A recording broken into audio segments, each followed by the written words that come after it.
He deliberately assigned her menial tasks and made her fetch coffee during important meetings. When daycare called with an emergency and 3 identical 5-year-old boys arrived at the office, the entire executive floor watched as recognition dawned on his face. But before we dive into the full story, let me know where you're watching from and what time it is. Now, subscribe to the channel, and let's get started. In the luxurious bathroom of a Manhattan penthouse overlooking Central Park, Zara Johnson stared at the pregnancy test in her trembling hands. 2 pink lines. Unmistakable. Her heart hammered against her ribs as she leaned against the marble countertop for support. At 24, this wasn't part of her plan. Not yet. Not like this. She closed her eyes, remembering the night she first met Marcus Reed. The charity gala had been glittering with New York's elite, and she'd been running herself ragged as an event coordinator, ensuring everything went perfectly. Marcus had approached her near the bar, his confident smile making her stomach flutter. "You look far too stressed for someone surrounded by people having fun," he'd said, offering her a glass of water. "I've been watching you solve 3 crises in the last hour alone." 6 months of whirlwind romance had followed. Private jets to weekend getaways, intimate dinners at restaurants that didn't list prices on their menus, his penthouse becoming increasingly familiar as their relationship deepened. Zara slipped the test into her pocket as she heard the front door open. Marcus's distinct footsteps echoed through the apartment, confident, measured, like everything else about the heir to Reed Enterprises. "Marcus," she called out, her voice steadier than she felt. "We need to talk." He appeared in the doorway, impeccably dressed in a tailored suit, his dark hair perfectly styled. At 32, Marcus Reed carried himself with the assurance of a man who had never heard the word no. "This sounds serious," he said, loosening his tie and kissing her cheek. His lips were cool, perfunctory. Zara took a deep breath and handed him the pregnancy test. "It is." Marcus stared at the plastic stick in his hand. His expression transformed so quickly that Zara almost missed the transition.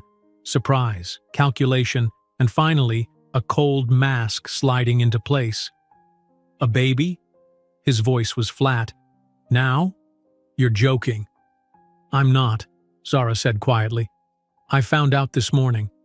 Marcus tossed the test back to her as if it were contaminated. "We're about to expand into Chicago. I have the biggest deal of my career on the line." "I'm not asking for anything," Zara said, maintaining her composure despite the chill spreading through her body. "I just thought you should know." Marcus walked to the bar and poured himself a generous measure of whiskey. He downed half in one swallow before turning to face her again. "Let's be realistic, Zara." His tone had shifted to something clinical, detached. "You don't fit into my world. You never did. It was fun while it lasted, but a baby?" He shook his head. "That would ruin everything." "What does that mean?" she asked, her voice nearly a whisper. "It means you have options." Marcus opened a drawer and pulled out a checkbook. "Consider this a solution to our little problem." When he slid the completed check across the coffee table, Zara felt as though she'd been slapped. $50,000, the price he placed on their child. "I don't want your money, Marcus." "Don't be foolish," he scoffed. "Look at yourself. A girl from Harlem with student loans, living in a tiny apartment in Brooklyn, still trying to finish your degree. What can you offer a child?" "Love," she answered simply. "Dignity." His laugh was cruel, cutting through the air between them. "Love doesn't pay bills, darling. You're just a Harlem girl trying to trap someone above your level. I'm not your ticket to high society." Zara reached for the check, her fingers steady as she tore it in half, then quarters. Marcus's face darkened as he watched the pieces flutter to the floor. "Do you really think that I, Marcus Reed, will let some opportunist like you ruin my life?" His voice rose, the careful veneer cracking. "My family built an empire. I don't want your empire, just respect." "Respect?" He laughed again, harsher this time. "You were just a charity project that went on too long, a temporary distraction, nothing more." The words struck deeper than she'd expected. 6 months of whispered promises, of feeling special, evaporated in seconds. Marcus grabbed her arm, his fingers digging painfully into her flesh as he pulled her toward the door. "Let me be crystal clear. If you insist on this pregnancy, you'll be completely alone. If you try to contact me or tarnish my name, my lawyers will destroy you."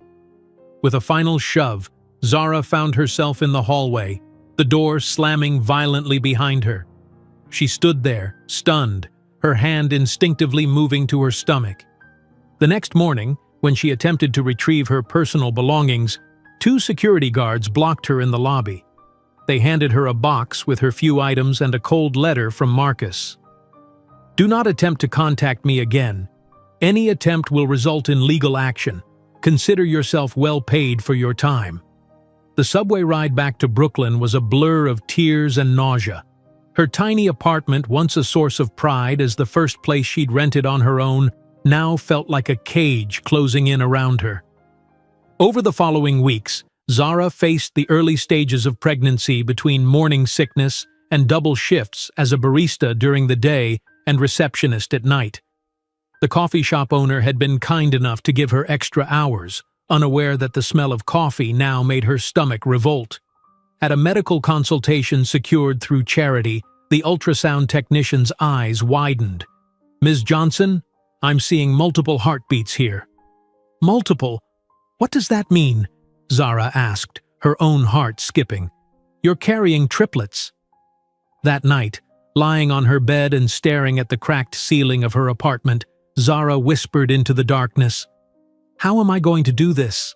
The answer came 3 days later when her manager at the coffee shop called her into the back room. "Zara, you're starting to show," he said awkwardly, avoiding her eyes. "We can't have a pregnant girl serving our high-end clients. It's not the image we want to project." She'd nodded mutely, collecting her final paycheck. That night, after calculating that she had only enough savings for 2 months' rent, Zara made a decision. She opened her notebook from her business administration course and wrote on the first page, "Plan to prove Marcus Reed wrong about everything." The months that followed tested every ounce of her strength.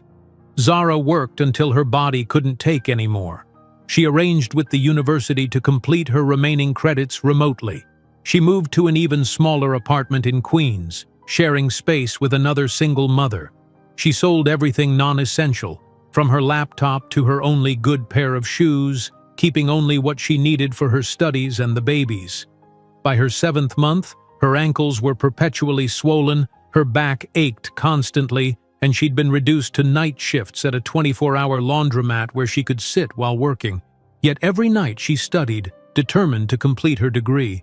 Her new roommate, Elena, a single mother with a 4-year-old daughter, became her unexpected support system. "You rest," Elena would insist, placing a cup of herbal tea beside Zara's textbooks. "My Maria was just 1 baby and nearly killed me. You're carrying 3 and still studying like you're preparing for the Olympics of business."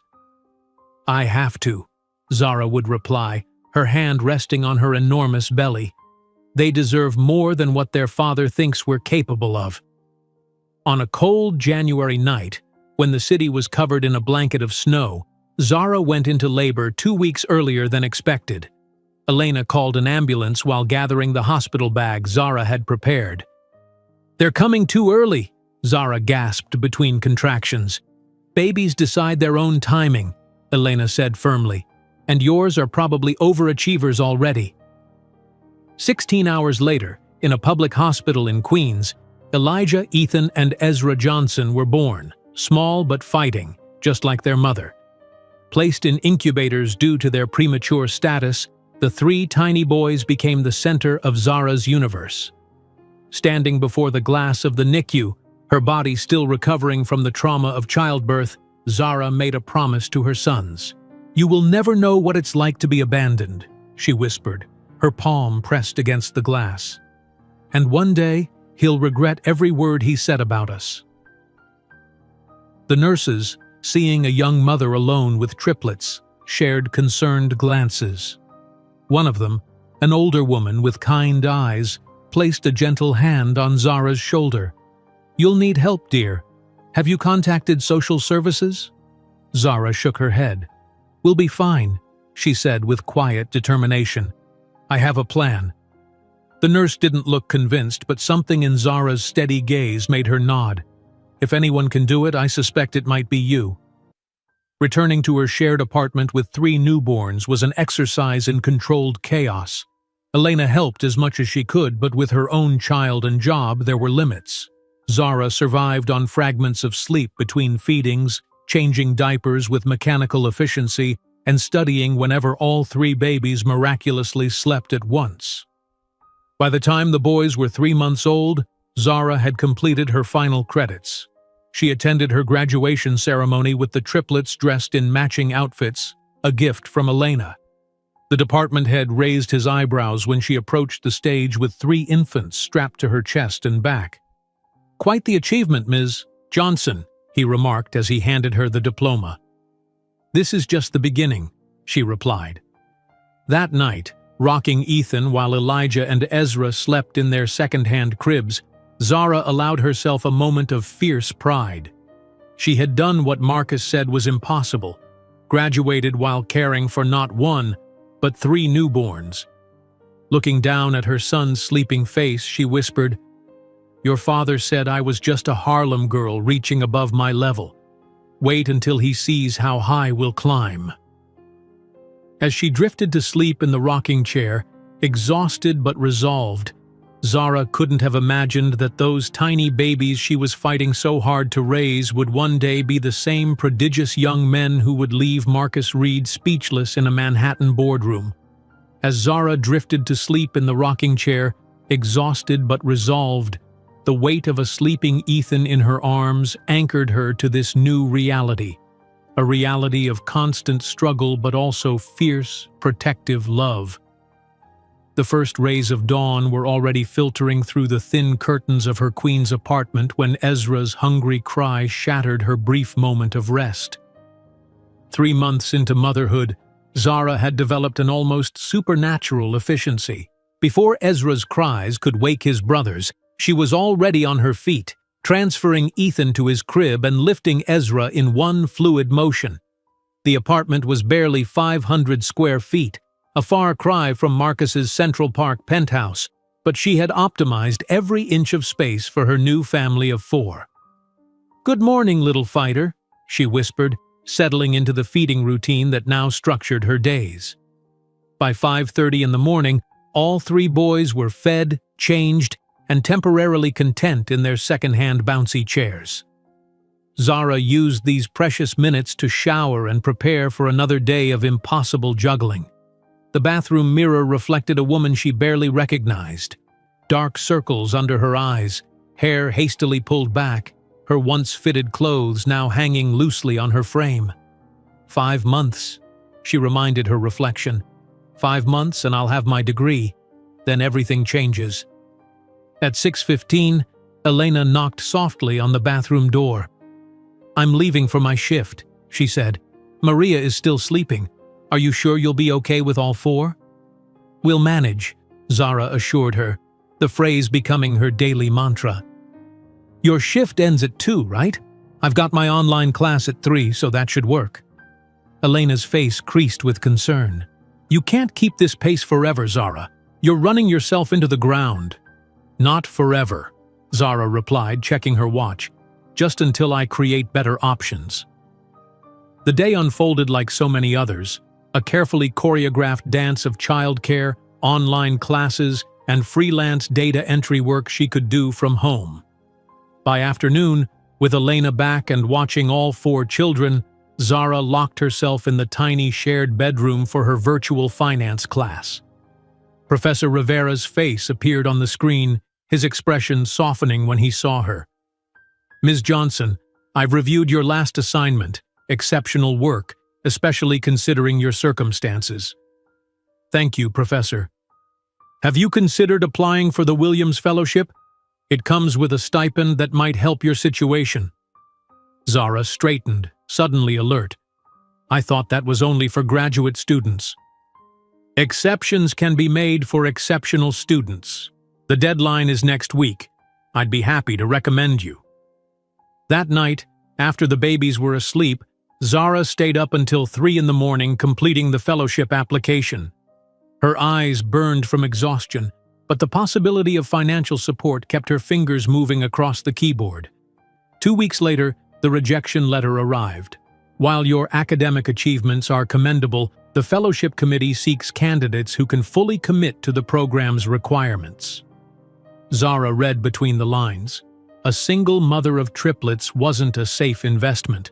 She allowed herself 5 minutes of disappointment before filing the letter away and turning back to her textbooks. The following Monday, disaster struck. The coffee shop where she had been working called to tell her not to come in for her shift. Zara could feel the manager's discomfort through the phone. "I'm sorry, Zara, but some customers have commented. We can't have a—" He hesitated, searching for a polite term. "Visibly pregnant employee serving our clientele. It's not the image we want to project." "I'm not pregnant anymore," Zara said, her voice steady despite the panic rising in her chest. "I had my babies 3 months ago." "Even so," the manager continued awkwardly, "the owner feels it's best if we part ways. Your final check will be mailed." That night, seated at the small kitchen table with bills spread before her, Zara calculated that she had exactly 8 weeks of rent money left. The part-time receptionist position at the dental office barely covered formula and diapers. "How am I going to do this?" she whispered to the silent apartment. Her gaze fell on her business administration textbook, open to a chapter on strategic planning. Something clicked in her mind. Reaching for her notebook, she wrote on the first page in bold letters, "Plan to prove Marcus Reed wrong about everything." Beneath it, she began listing assets and liabilities just as she'd learned in class. Under assets, she wrote, "Education, nearly complete. Work ethic, determination, intelligence." Under liabilities, limited funds, no family support, 3 dependent children. Then she started a third column, strategy. The next morning, Zara called the university's career center. "I need work I can do remotely while caring for my children," she explained to the counselor, "preferably something that uses my business skills." "That's a tall order," the counselor replied doubtfully. "Most entry-level positions require in-office presence." "I don't need entry-level," Zara insisted. "I need flexibility, and I'm willing to work harder than anyone to prove myself." After 3 more calls and 7 rejected applications, Zara found a small accounting firm willing to hire her for data entry and basic bookkeeping tasks she could complete from home. The pay was minimal, but the hours were flexible. By month 5, Zara had established a ruthlessly efficient routine. She woke at 4:30 to complete accounting work before the babies stirred. From 6 to noon, she cared for the triplets while simultaneously attending online lectures through earbuds.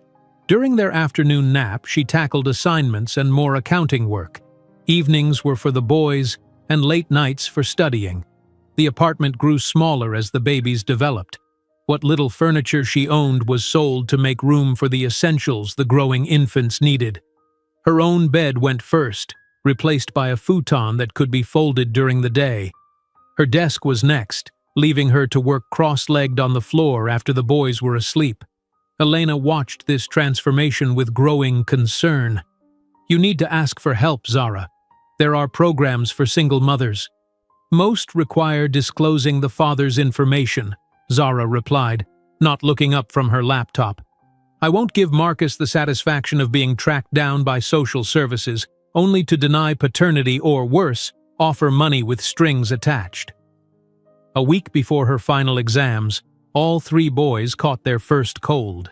For 72 hours straight, Zara barely slept, moving from one feverish infant to another, administering medicine, checking temperatures, steaming the bathroom to help their congestion. On the morning of her financial management final, with 3 finally sleeping babies and a fever of her own, Zara propped herself up with pillows, logged into the exam, and completed all 72 questions without a single error. Professor Rivera called her personally 2 days later. "Ms. Johnson, I've been teaching for 27 years, and I've never seen anyone ace the final while caring for sick triplets. You're something special." "I'm just determined," Zara replied, her voice hoarse from her own untreated cold. "Well, your determination has earned you top honors, and I took the liberty of submitting your name for the Blackwell internship. It's remote, part-time, and paid." Zara's heart leaped. "Professor, don't thank me. You earned it. Though I should warn you, there were 50 applicants for 3 spots. But if anyone can beat those odds, it's you." 3 weeks later, as Zara dressed the boys for their 6-month checkup, the email arrived. "Congratulations! We are pleased to offer you the Blackwell remote internship position." For the first time in months, she allowed herself to cry, not from exhaustion or frustration, but from a tiny spark of validation. She was going to make it. Somehow. The pediatrician's office was crowded that afternoon. Zara managed the unwieldy triple stroller through the narrow doorway, earning both sympathetic and judgmental glances from other parents. "Triplets?" the receptionist asked, eyes widening. "And you're here alone?" "We manage," Zara replied with the practiced smile she'd developed for such questions. Dr. Chen, a kind woman in her 50s, examined each boy thoroughly.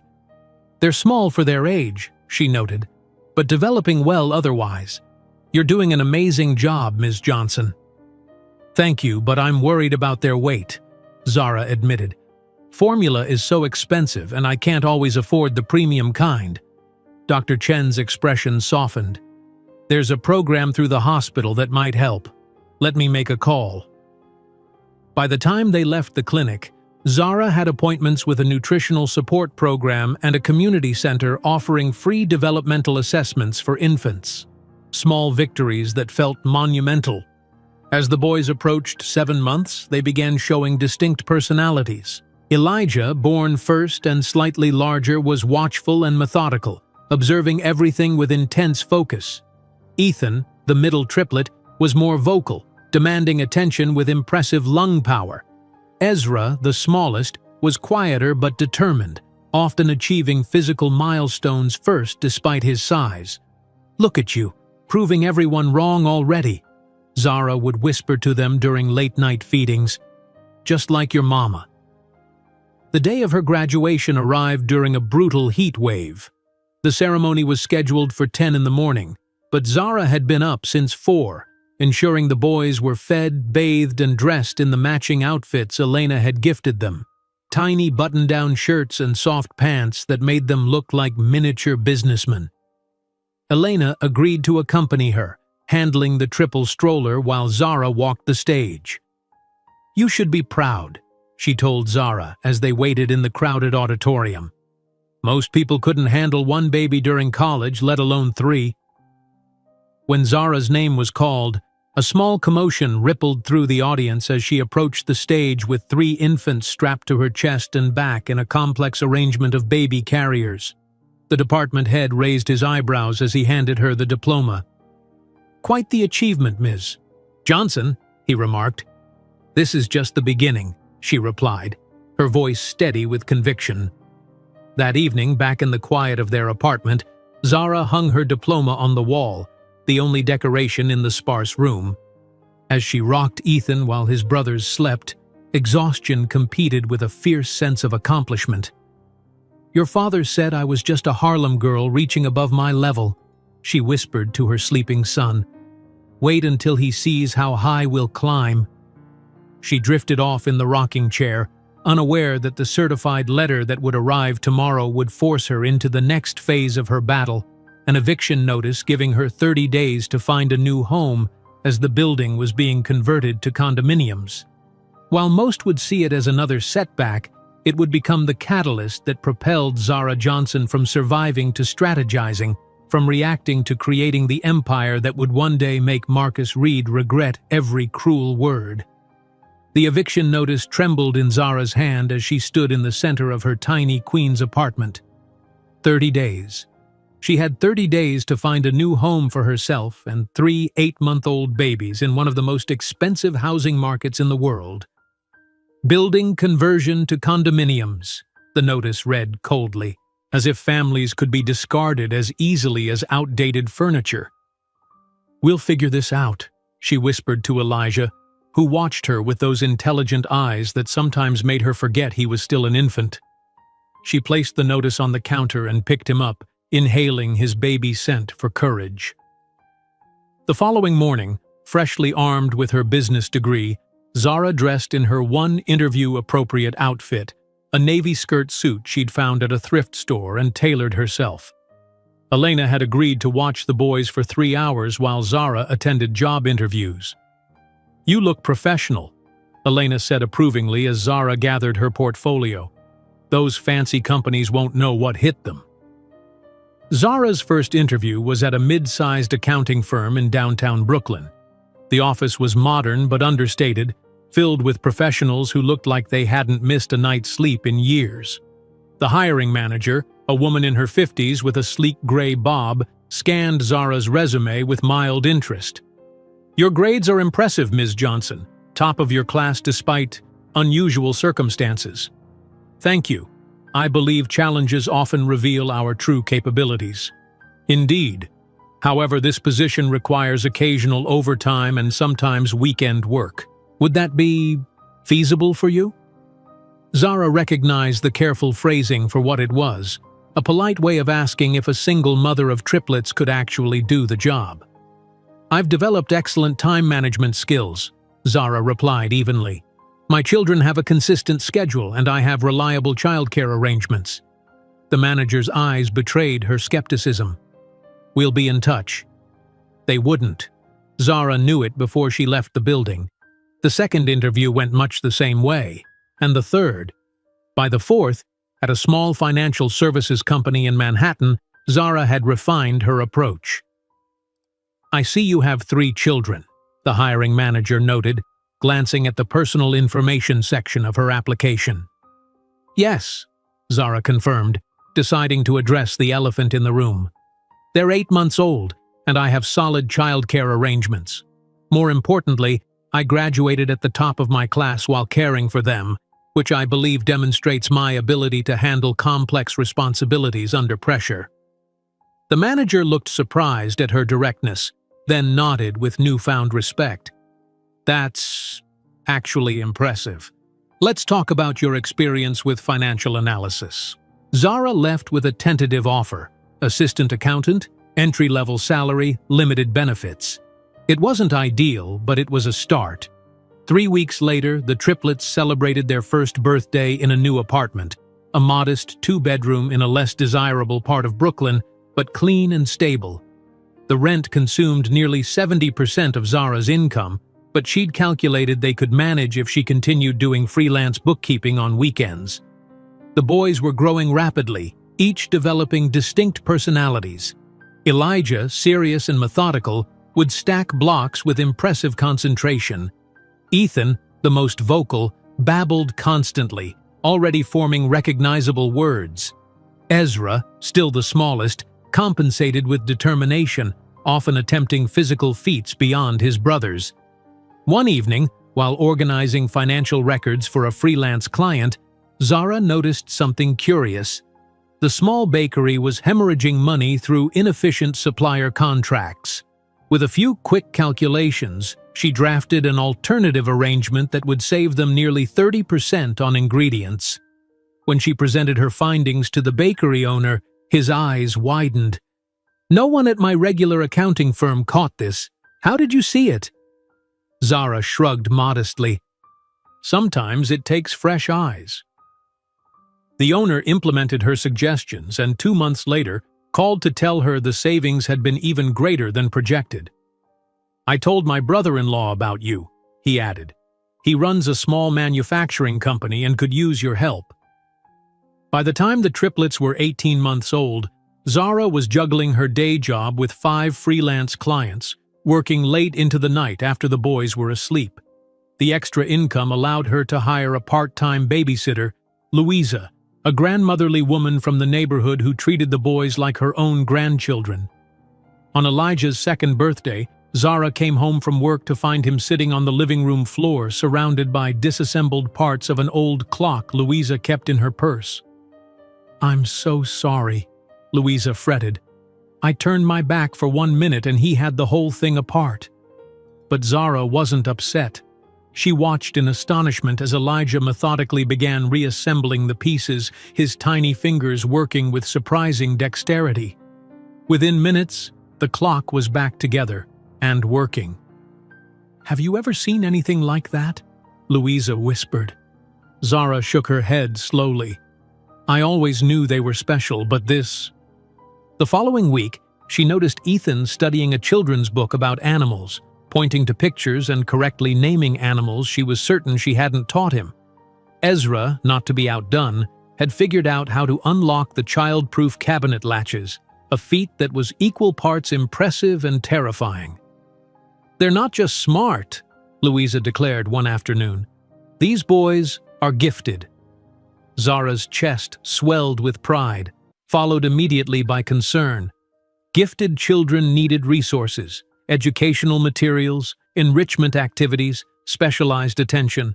Her current budget barely covered the basics. That night, after tucking the boys into bed, Zara made a decision. Opening her laptop, she created a document titled Johnson Financial Solutions and began drafting a business plan for her own financial consulting service. 2 months later, Zara's boss called her into his office. She entered cautiously, already suspecting what was coming. "Ms. Johnson, your work has been exceptional, but we're concerned about your focus." "My performance metrics exceed department standards," Zara countered calmly. "Yes, but we've become aware of your side business. Several clients have mentioned consulting with you directly." Zara maintained her composure. "I've been careful not to violate any non-compete clauses in my contract. Nevertheless, we feel there's a conflict of interest. We're prepared to offer a severance package." Later that evening, Zara sat at her small kitchen table, the severance letter beside her. What had initially felt like a setback now seemed like an opportunity. The package would cover 3 months of expenses, enough runway to launch her consulting business properly. By the time the triplets turned 3, Johnson Financial Solutions had 6 regular clients and a growing reputation for identifying inefficiencies that other accountants missed. Zara had converted the second bedroom into a home office, working while the boys attended a half-day preschool program 3 days a week. Her first major breakthrough came unexpectedly. A small catering company she'd been advising was approached for acquisition by a larger food service corporation. The owner, panicked about negotiating, asked Zara to review the offer. "They're undervaluing you by at least 40%, Zara told him after analyzing the numbers. "And these contract terms would essentially make you an employee rather than a partner." "Can you help me counter?" the owner asked desperately. Zara hesitated only briefly before nodding. "Yes, but we'll need to be strategic." 3 weeks and several tense negotiations later, the catering company sold for nearly double the initial offer, with favorable terms that preserved the owner's autonomy. The grateful owner paid Zara a percentage of the increased value, a sum that exceeded her previous annual salary. That weekend, Zara took the boys to tour a preschool known for its program for gifted children. The tuition was astronomical, but with her recent success, it was finally within reach. "They're quite advanced for their age," the admissions director noted, watching the triplets interact with learning materials in the assessment room, especially their mathematical reasoning. "Have they been tested formally?" "Not yet," Zara admitted. "I've been focused on keeping us afloat." The director smiled kindly. "We have a limited scholarship program for exceptional cases. I think your boys would qualify." 2 months later, the triplets started at the specialized preschool, thriving in an environment that challenged their rapidly developing minds. Zara expanded her client base, refining her approach to focus on businesses in distress, companies that needed more than basic accounting but couldn't afford large consulting firms. On a crisp autumn morning, Zara received a call from a business owner she'd never met. "Alex Parker referred me," the woman said, naming the catering company owner. "My textile company is in trouble, and he says you're the only person who can help." The textile company was indeed in dire straits, 3 months from bankruptcy with outdated production methods and crushing debt. Zara spent 2 weeks analyzing every aspect of the operation before presenting her findings to the owner and her management team. "You need to pivot," Zara explained, pointing to her detailed projections. "The mass market is saturated, but there's growing demand for specialized, sustainable textiles. You already have the equipment and expertise. It just needs to be redirected." The team looked skeptical. "That kind of transition would be expensive," the production manager objected. "Less expensive than bankruptcy," Zara countered, sliding forward another document. "I've identified potential investors who specifically fund sustainable manufacturing conversions." 6 months later, the textile company had successfully pivoted, secured new investment, and was operating in the black for the first time in 3 years. The business press took notice, with a small industry publication running a profile titled "The Turnaround Specialist: How Zara Johnson Saves Businesses from the Brink." The morning the article was published, Zara received 7 calls from potential new clients. She realized with a mixture of excitement and anxiety that she could no longer manage alone. That evening, after the boys were asleep, Zara called Diane Chen, her former finance professor who had always believed in her potential. "Diane, I need advice. My business is growing faster than I can handle on my own." "I've been following your success," Diane replied warmly. "That textile company turnaround was brilliant work." "Thank you. But now I'm at a crossroads. I need to hire staff, maybe lease office space." "You're ready to scale," Diane said simply, "and I might be interested in joining you." Zara nearly dropped the phone. "You would leave academia? For the right opportunity? Absolutely. Let's meet and discuss partnership possibilities." As she hung up, Zara glanced at the framed photo of her sons on her desk, now 4 years old and flourishing. From her window, she could see the Manhattan skyline glittering in the distance.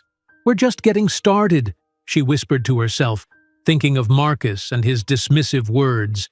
She hadn't thought of him in months, but tonight, on the cusp of this new expansion, his voice echoed faintly.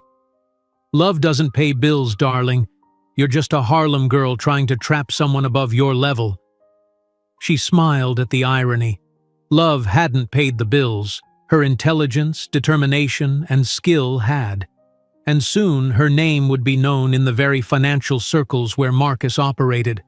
While she prepared for bed, Zara didn't realize she was planting the seed of what would become the Johnson Consulting Group, a financial powerhouse that would one day have enough influence to swallow the entire Reed empire whole. Zara stood at her kitchen window, the Manhattan skyline glittering in the distance as she cradled her phone after the call with Diane. The possibility of a partnership with her former professor sent a thrill of excitement through her veins, but it also crystallized a decision she'd been contemplating for months. Looking at the boys' artwork magnetized to her refrigerator, she knew it was time for a strategic move. Boston. The name had appeared in her research repeatedly. A thriving financial hub with lower living costs than New York, excellent schools, and a growing market for boutique consulting firms. Close enough to maintain connections with her New York clients, yet far enough to escape the shadow of Marcus Reed and the Reed Enterprises tower that dominated the Manhattan skyline. The following morning, Zara pulled up real estate listings for Boston apartments while the triplets, now 4 years old, ate breakfast with remarkable independence. "Boys," she said carefully, "how would you feel about a new adventure? Moving to a different city?" Elijah looked up from his cereal, his analytical gaze already assessing. "Which city?" "Boston. It has wonderful schools and museums, and Mommy could grow her business there." Ethan, always the most expressive, bounced in his seat. "Will we have a bigger apartment, with separate beds?" Zara smiled. Currently, the 3 boys shared a room barely large enough for their toddler beds. "Yes, I think we could manage that." Ezra, quiet as always, simply asked, "Will you be happier there, Mommy?" The question, so perceptive from a 4-year-old, caught her off guard. I think we all will be, sweetheart. 2 weeks later, after a promising video call with Diane about partnership terms, Zara began serious apartment hunting in Boston. She found a modest 3-bedroom in Cambridge. Nothing luxurious, but clean, safe, and within walking distance of excellent public schools known for their gifted programs. The rent was still steep, but with Diane joining the business and their growing client list, it was manageable. On their last evening in Brooklyn, Zara's neighbor Mrs. Rodriguez came over to say goodbye.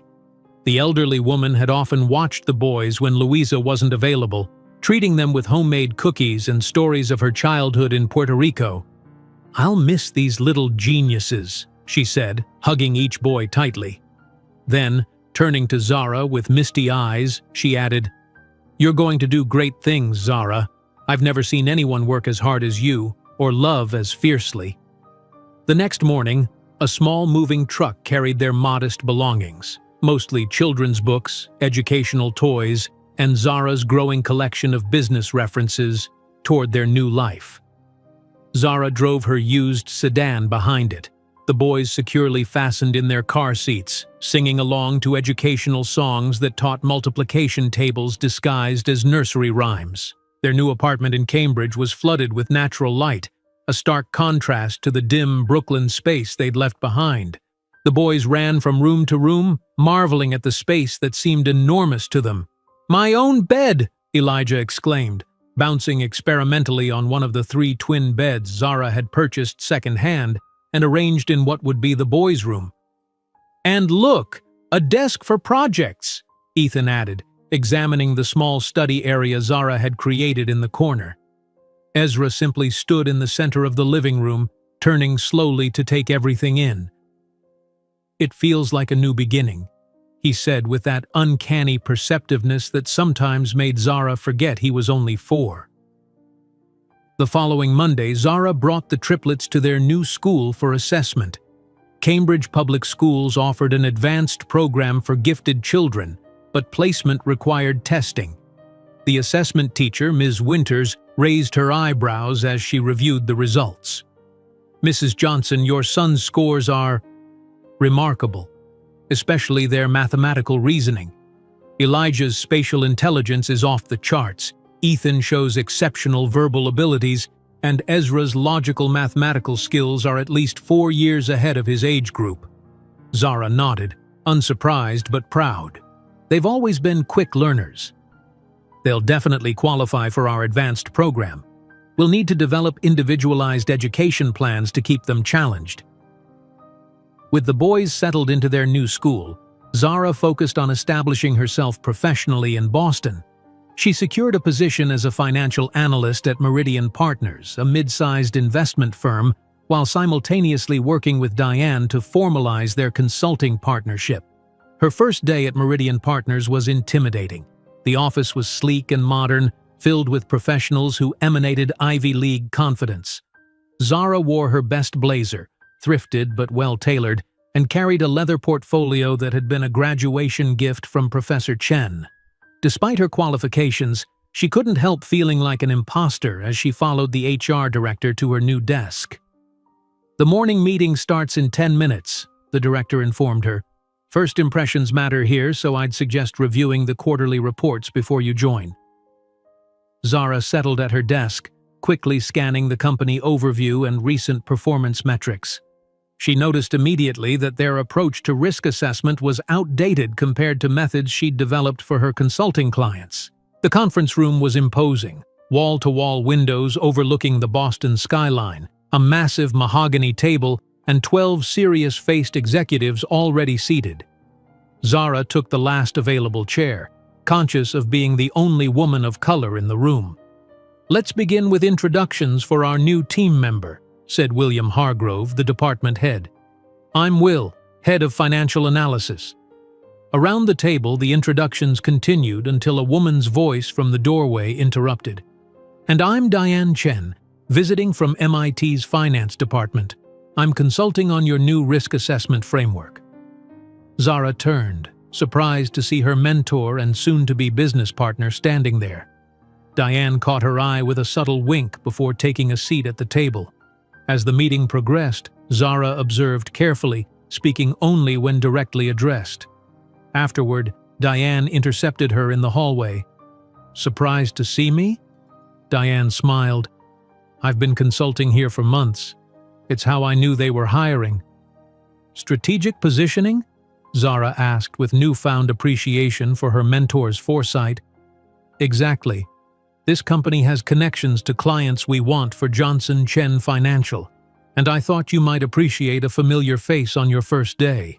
Their chance encounter in the Meridian Partners cafeteria had been orchestrated, Zara realized. Diane had been guiding her path more intentionally than she'd known. Over the following weeks, Zara immersed herself in learning Meridian's systems while observing their inefficiencies. By day, she was the perfect employee, thorough, insightful, and measured in her suggestions. By night, she and Diane refined their business model for what would soon become Johnson Chen Financial Solutions. One evening, as they worked in Zara's living room after the boys were asleep, Diane paused over their draft business plan. "You've developed something revolutionary here, Zara. This holistic approach to financial restructuring, it's not just about numbers, it's about people and processes." "I learned that from my first clients," Zara explained. "The numbers always tell a story about the human systems behind them. This methodology deserves to be our centerpiece," Diane said decisively. "And your name should come first in our partnership. You're the visionary here." By autumn, Zara had established a small but functional office in the corner of her living room, a desk, professional-grade computer, and a virtual phone system that gave Johnson Financial Solutions the veneer of a larger operation. The boys, now attending the gifted program full-time, often helped her stuff envelopes or organize files after school, already showing interest in the business. "Mommy, your website needs better graphics," Ethan declared one evening, peering at her laptop screen. At 5, he already showed a surprising eye for design. "And faster loading time," added Elijah, who had become fascinated with computers. Ezra, always the pragmatist, simply said, "You should add that you help companies that are in trouble. That's your specialty." The next day, Zara incorporated their suggestions, marveling at how their unique perspectives enhanced her work. Their tiny apartment was becoming both home and headquarters, with client files carefully stored in locked cabinets and professional attire hanging ready in her closet for virtual meetings. The breakthrough came unexpectedly. A manufacturing company facing bankruptcy had dismissed their large consulting firm after months of ineffective interventions. The owner, desperate and running out of options, had heard about Zara through an industry connection. "My financial team says I should just liquidate," the owner explained during their first meeting. His office reflected the company's decline. Once elegant furniture, now shabby, worried employees visible through the glass walls. "But this company is my life's work." The executive team looked skeptical as Zara, young, female, and unknown in Boston's financial circles, began her presentation. Their expressions shifted gradually as she dissected their problems with surgical precision, identifying 17 specific inefficiencies their previous consultants had missed. "Your core business is still viable," she concluded. "You're losing money because your operational structure hasn't evolved with your market. I can help you reorganize without sacrificing your workforce." The CEO leaned forward, hope cautiously entering his expression. "How much would your services cost?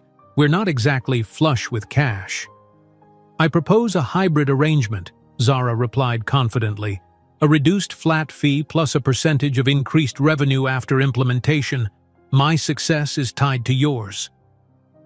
After the team left to discuss, the CEO turned to her with naked curiosity. "Why are you so confident you can fix what a national consulting firm couldn't?" Zara thought of Marcus and his dismissive assessment of her capabilities. A small smile touched her lips. "Because I see what others miss. Sometimes the most valuable perspective comes from someone who had to build everything from nothing." 2 days later, they signed a 6-month contract. For the first time, Zara could afford to pay herself a real salary and hire an assistant to handle administrative tasks.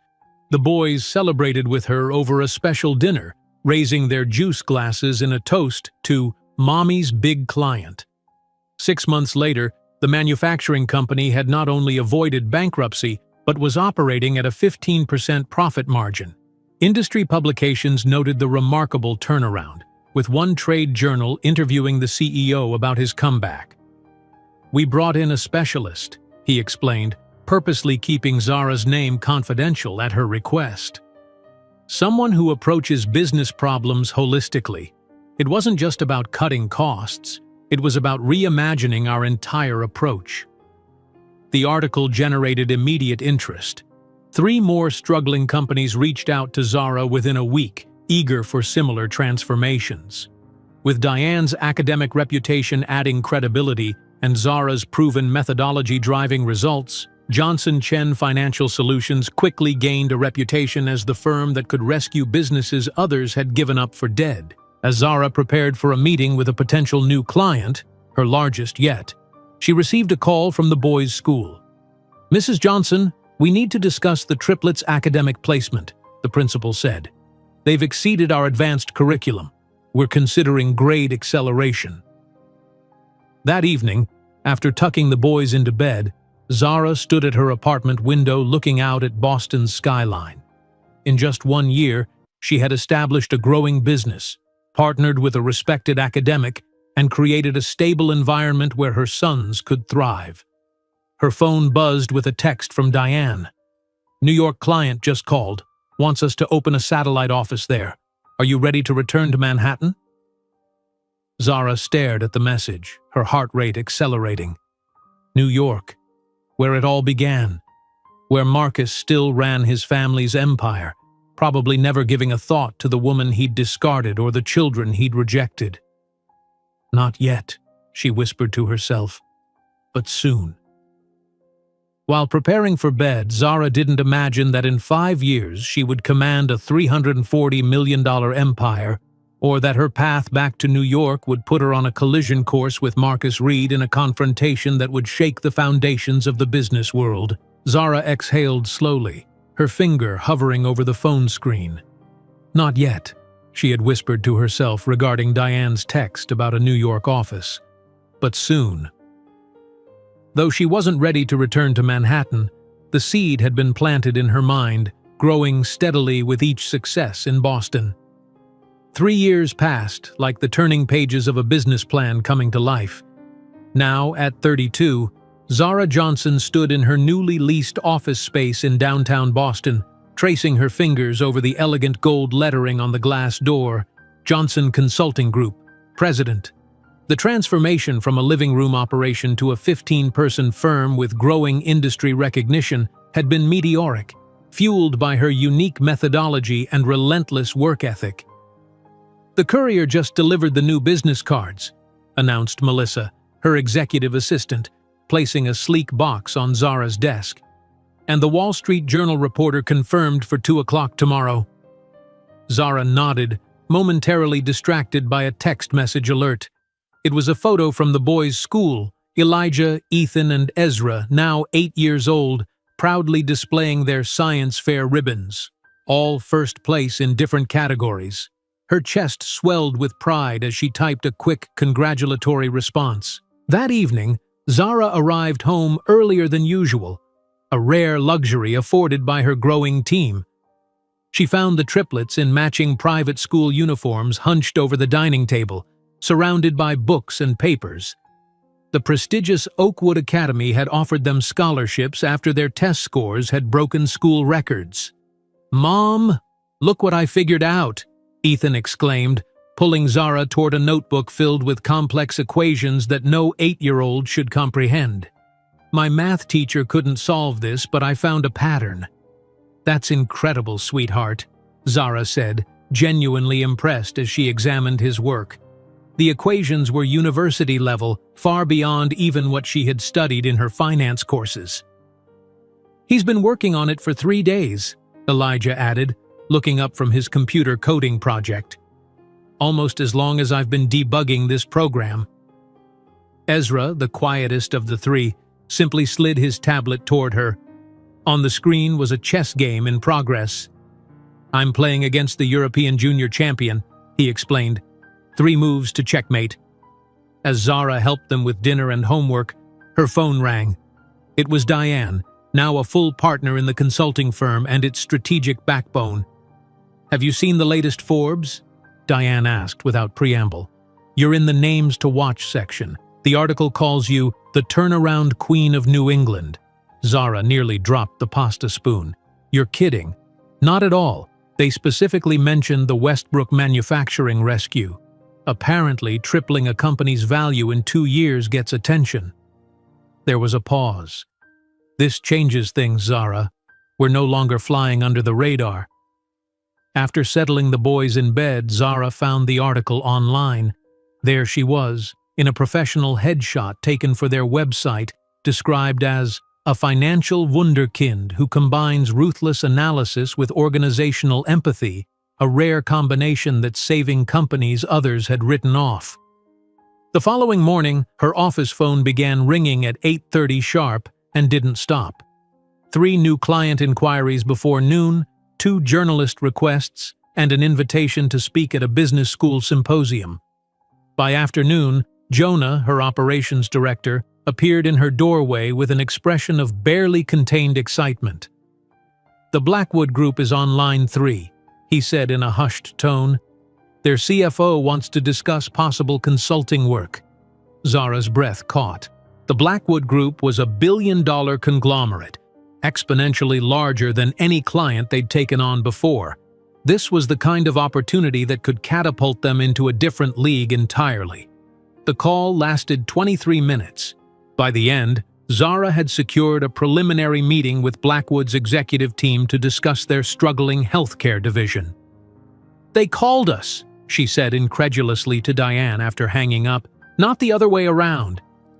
"Because of your methodology," Diane replied simply. "The traditional consulting firms cut costs through layoffs and restructuring. You find ways to save companies while preserving jobs. In this economy, that's revolutionary." The Blackwood project became Johnson Consulting Group's signature achievement. Over 18 months, Zara's team transformed a failing healthcare division into the conglomerate's most profitable sector, increasing valuation by 240% without a single layoff. The business press took notice, with profiles appearing in increasingly prominent publications. During this period of professional ascension, Zara remained fiercely dedicated to her son's development.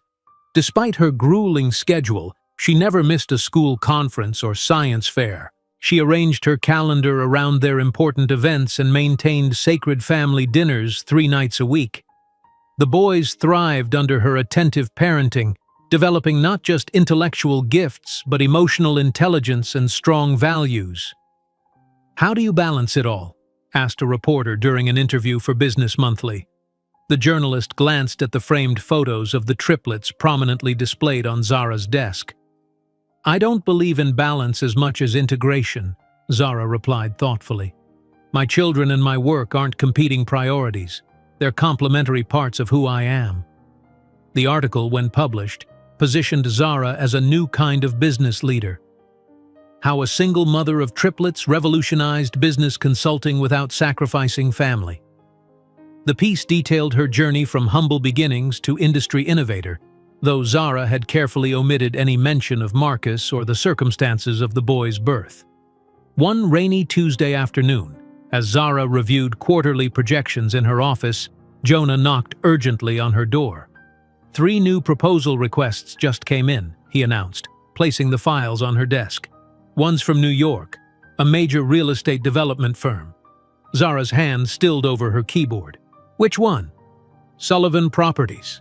They're expanding into mixed-use developments and want our guidance on financial structuring." "Not Reed Enterprises." She released a breath she hadn't realized she'd been holding. Even after all this time, the thought of crossing paths with Marcus sent a jolt of adrenaline through her system. That evening, as she helped Ezra with a particularly challenging math problem, she found herself contemplating the New York opportunity more seriously than before. "You've been quiet tonight, Mom," Ezra observed with his characteristic perceptiveness. "Is everything okay?" Zara smiled at her son, marveling at how his emotional intelligence matched his mathematical brilliance. "I'm just thinking about a business decision, a potential client in New York." "New York?" Elijah looked up from his book. "That's where we were born, right?" Zara nodded. She had always been honest with the boys about their beginnings, though she'd never revealed their father's name. They knew only that he hadn't wanted to be part of their lives. "What do you think about visiting there?" she asked carefully. "Maybe even opening a small office if this client works out?"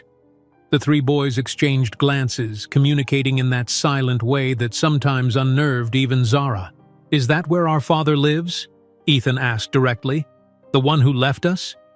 Zara took a deep breath. "Yes, he's there. But that's not why I'm considering it. New York is the financial capital of the country, and our firm is ready for that market." Ezra, quiet as always, finally spoke. "Is he why you left in the first place?" "Partly," Zara admitted. "But Boston has been wonderful for us. You've had opportunities here that would have been harder to access in New York." Elijah, ever the strategist, nodded thoughtfully. "But now we're stronger. We could go back on our terms." The insight, so adult from her 8-year-old son, nearly took Zara's breath away. "Yes," she said softly, "we would be going back on our terms." The next morning, Zara called Diane to discuss the Sullivan Properties proposal and the broader question of New York expansion. "I've been thinking about a Manhattan office for months," Diane confessed. "The timing feels right. We're established enough now to weather the higher costs, and the potential client base is enormous. It's not just a business decision for me," Zara said, finally articulating what had been holding her back. "It's personal." "Because of the boy's father?" Diane asked gently. She was one of the few people who knew the full story. "Yes. It feels like stepping back into his territory." "Zara," Diane said firmly, "New York isn't his territory. It's the financial capital of the world. And frankly, with what you've built, it's more your territory than his now." The conversation shifted something fundamental in Zara's perspective.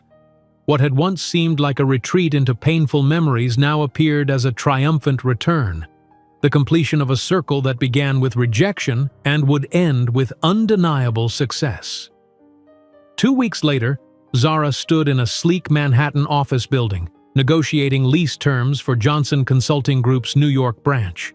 The space offered a breathtaking view of the city skyline, including, she noted with ironic amusement, the Reed Enterprises Tower several blocks away. As she signed the preliminary agreement, her phone buzzed with a text from Diane. "Forbes called. They want to profile you for their Disruptors issue. This is big." That night in their Boston home, Zara gathered the boys for a family meeting. "I've decided to open the New York office," she told them. "We'll keep our home here for now, but I'll be spending more time in Manhattan as we establish the new branch." "Will we get to visit?" Ethan asked eagerly. "Of course. And I've been looking into summer programs at NYU for gifted students. You three would be perfect candidates." As the boys excitedly discussed the possibilities, Zara gazed at their animated faces, so full of intelligence and curiosity. These were the children Marcus had rejected, now thriving beyond anyone's expectations, except perhaps her own. Later, as she prepared for bed, Zara glanced at the Manhattan skyline photograph she'd recently framed, a reminder of her next conquest. The image brought to mind Marcus's cruel dismissal. "You're just a Harlem girl reaching above your level." She smiled at the irony. In 5 years, she had built Johnson Consulting Group into a financial powerhouse that industry leaders sought out for salvation. Her methodology was being studied in business schools. Her name appeared in financial publications alongside established titans, and he had no idea. While preparing her presentation for the Sullivan Properties meeting, Zara didn't imagine that in 5 years she would command a $340 million empire, or that her path back to New York would put her on a collision course with Marcus Reed in a confrontation that would shake the foundations of the business world. The Manhattan skyline glittered through the airplane window as Zara's flight began its descent into LaGuardia. Below her, the sprawling metropolis that had once witnessed her darkest moments now awaited her triumphant return. 7 years after fleeing with nothing but determination and 3 newborns, she was coming back on her own terms, as the founder and CEO of Johnson Consulting Group, a firm whose reputation now preceded her in financial circles. "We're beginning our final approach to New York," the pilot announced. "Local time is 9:17 in the morning, and it's a beautiful spring day in the city." Zara closed her eyes briefly, centering herself. This wasn't just another business expansion, it was a reclamation. 3 weeks later, Zara stood in her newly leased office space on Park Avenue, just 8 blocks from the Reed Enterprises headquarters. The contrast between her current reality and her last days in New York couldn't have been more stark. Then, a desperate young mother abandoned and humiliated. Now, a financial powerhouse signing a 5-year lease on premium Manhattan real estate. "The furniture delivery is scheduled for tomorrow," her assistant informed her, "and the IT team will have the secure servers up by Thursday." Zara nodded, running her hand along the windowsill. "Perfect! Make sure the conference room setup prioritizes the view. I want clients to see the city when we present." The elegance of the space reflected the firm's evolution: polished hardwood floors, glass partitions, and state-of-the-art technology throughout. When completed, the office would embody the Johnson methodology: sophisticated, transparent, and meticulously designed.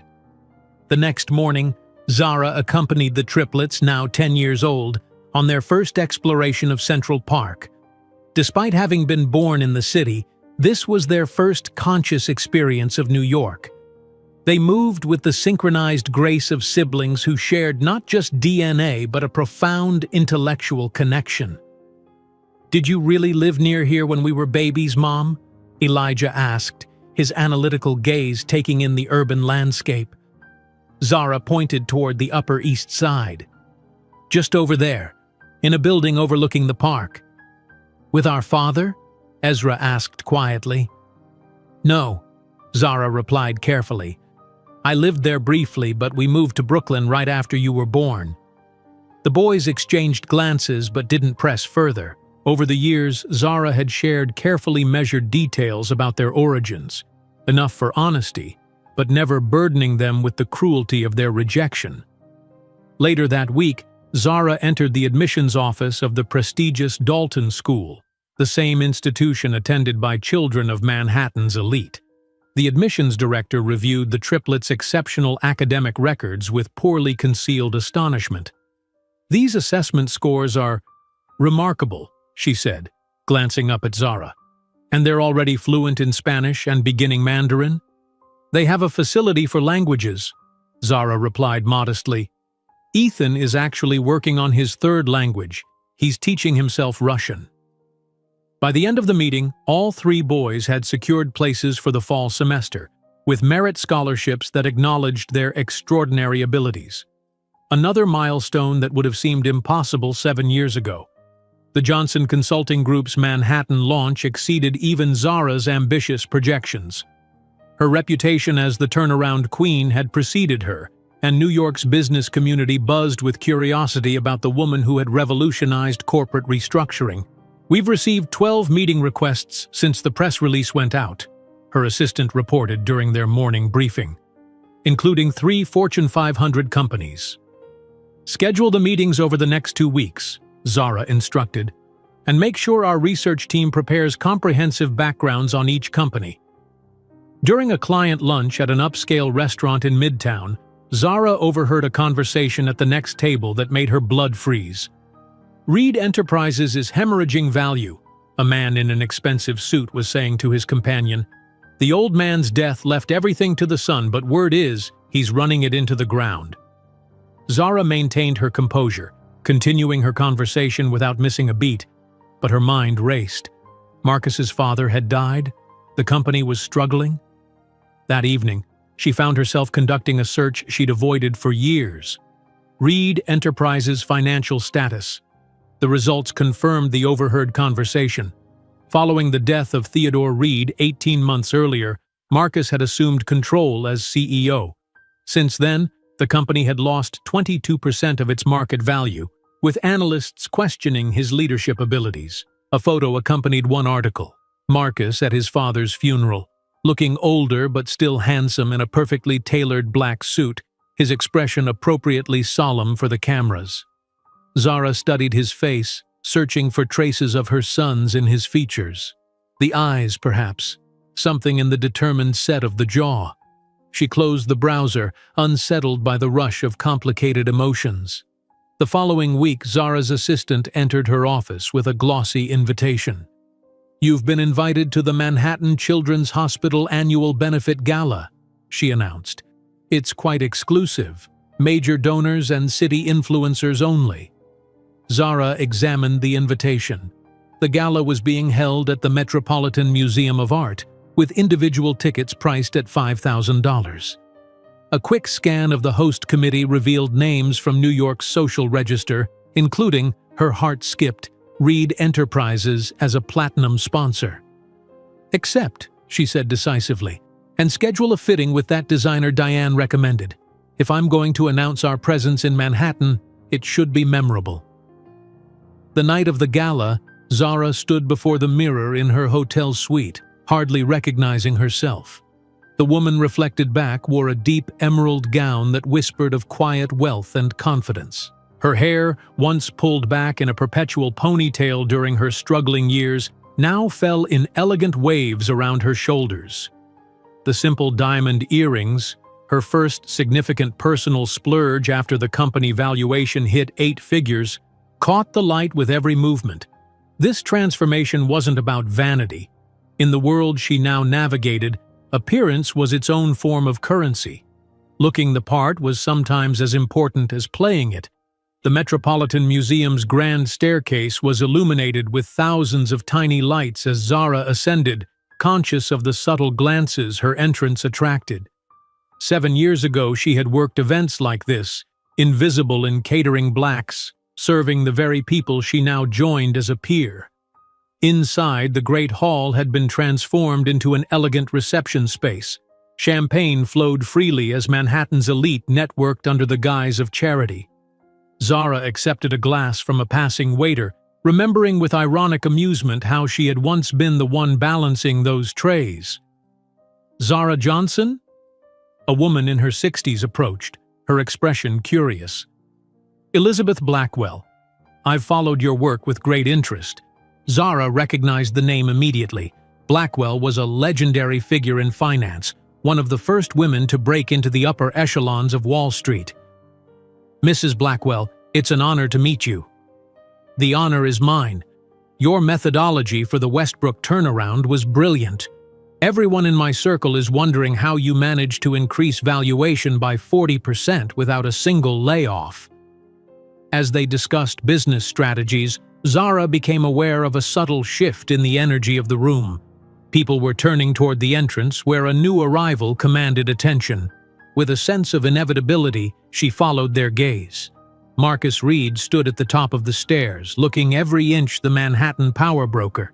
His tailored tuxedo fit perfectly, his presence radiating the easy confidence of inherited privilege. On his arm was a willowy blonde at least a decade his junior, draped in designer silk and family diamonds. Zara's heartbeat accelerated, but her expression revealed nothing. She had prepared for this moment, had known it was inevitable, yet the reality of seeing him after so long sent a jolt through her system that no amount of preparation could have prevented. "Ah, the prodigal son," Mrs. Blackwell remarked dryly, following Zara's gaze. "Handsome but running his father's company into the ground. Such a waste of potential." "You know him?" Zara asked, careful to keep her tone merely curious. "Everyone knows the Reeds. Old New York money, though young Marcus seems more interested in spending it than growing it. The board is getting restless, from what I hear." As they continued their conversation, Zara maintained peripheral awareness of Marcus's movements through the room. He worked the crowd with practiced charm, laughing at the right moments, clasping shoulders and kissing cheeks. The performance was flawless, yet Zara could detect the strain beneath it, the subtle signs of a man playing a role he was increasingly unsuited for. Halfway through the evening, their paths nearly intersected at the bar.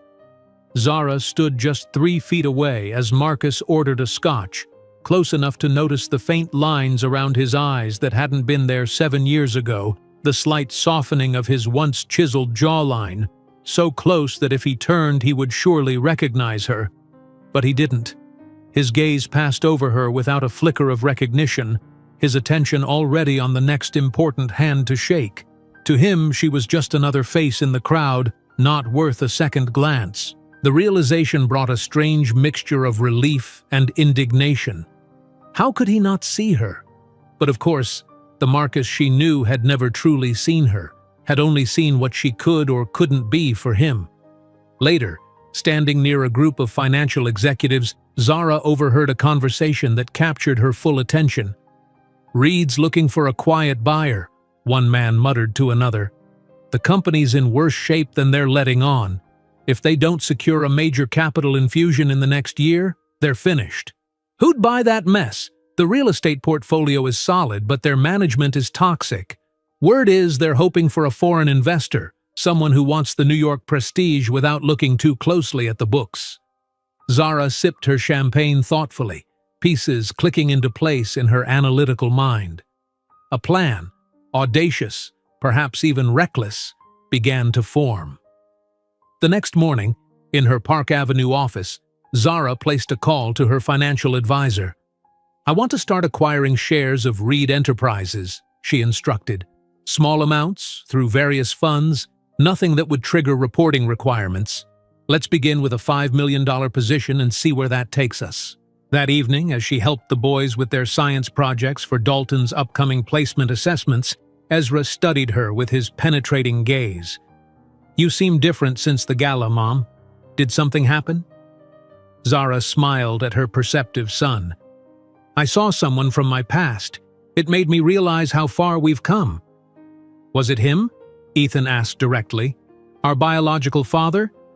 Zara hesitated, then nodded. "Yes, but he didn't recognize me."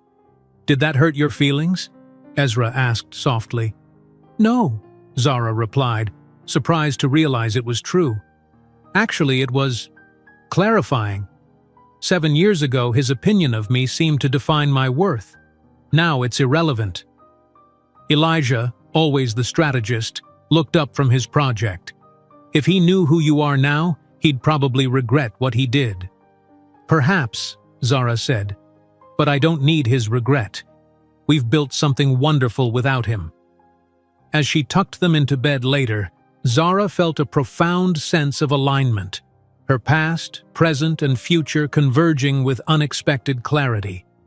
The next phase of her journey was taking shape, a path that would test every skill she'd developed over the past decade.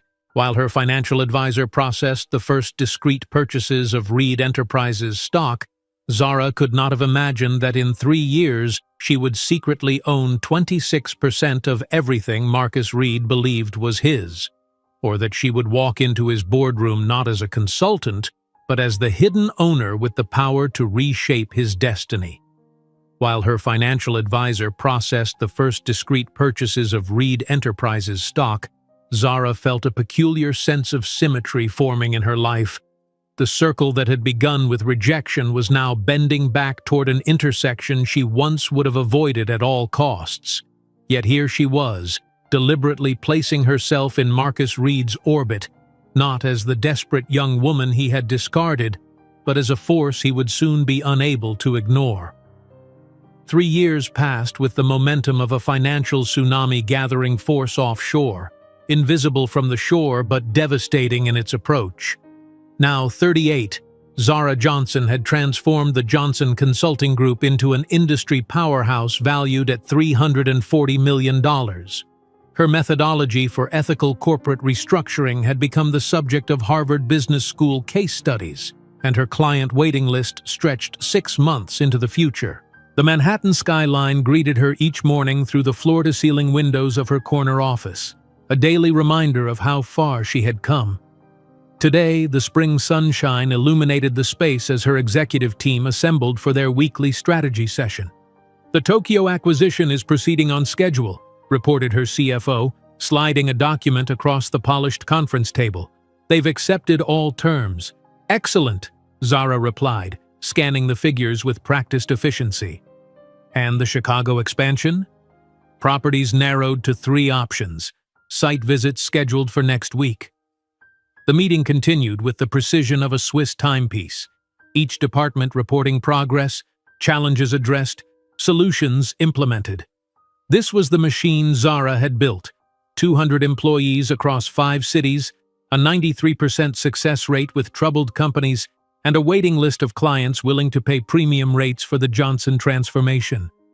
"One last item," her assistant said as the meeting concluded. "Your son's school called. They've won the national mathematics competition. Again." Zara's professional composure softened into maternal pride.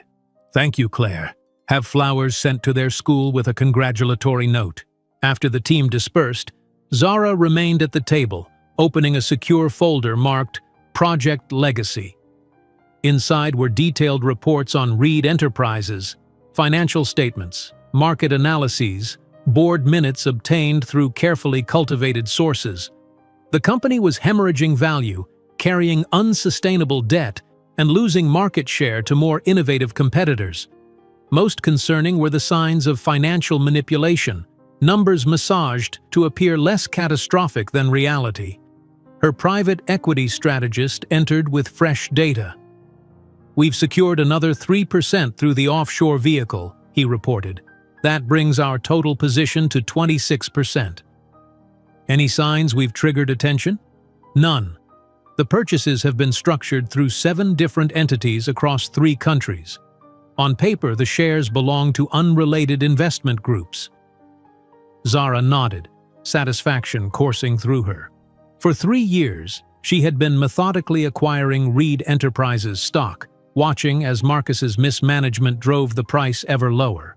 Each decline made her purchases less expensive, and each acquisition brought her closer to the controlling interest she sought. "Their quarterly board meeting is scheduled for Thursday," her strategist continued. "Sources indicate Marcus will present a new software solution as their salvation." "The one with critical security flaws?" Zara asked, recalling earlier intelligence. "The same. They're rushing it to market without adequate testing." The strategist hesitated before adding, "There's something else. They're discreetly searching for an executive assistant for Marcus. Apparently he's gone through 3 in the past year." Zara's interest sharpened. "Temporary or permanent?" "Temporary. 1-month contract with possibility of extension. They're using an outside staffing agency to avoid internal gossip about the high turnover rate." A plan crystallized in Zara's mind. Audacious, perhaps reckless, but potentially perfect. "Get me everything on that position. Requirements, application process, timeline." That evening, Zara left the office earlier than usual, arriving at her Upper East Side townhouse just as the triplets returned from their advanced placement activities. At 13, they had grown into remarkable young men, each distinguished not just by his intellectual gifts, but by his unique personality and interests. "Mom, I sold my algorithm," Elijah announced the moment she walked through the door, his face alight with excitement. The gaming company licensed it for their new release. "That's wonderful, Eli," Zara replied, embracing him proudly. "We should celebrate."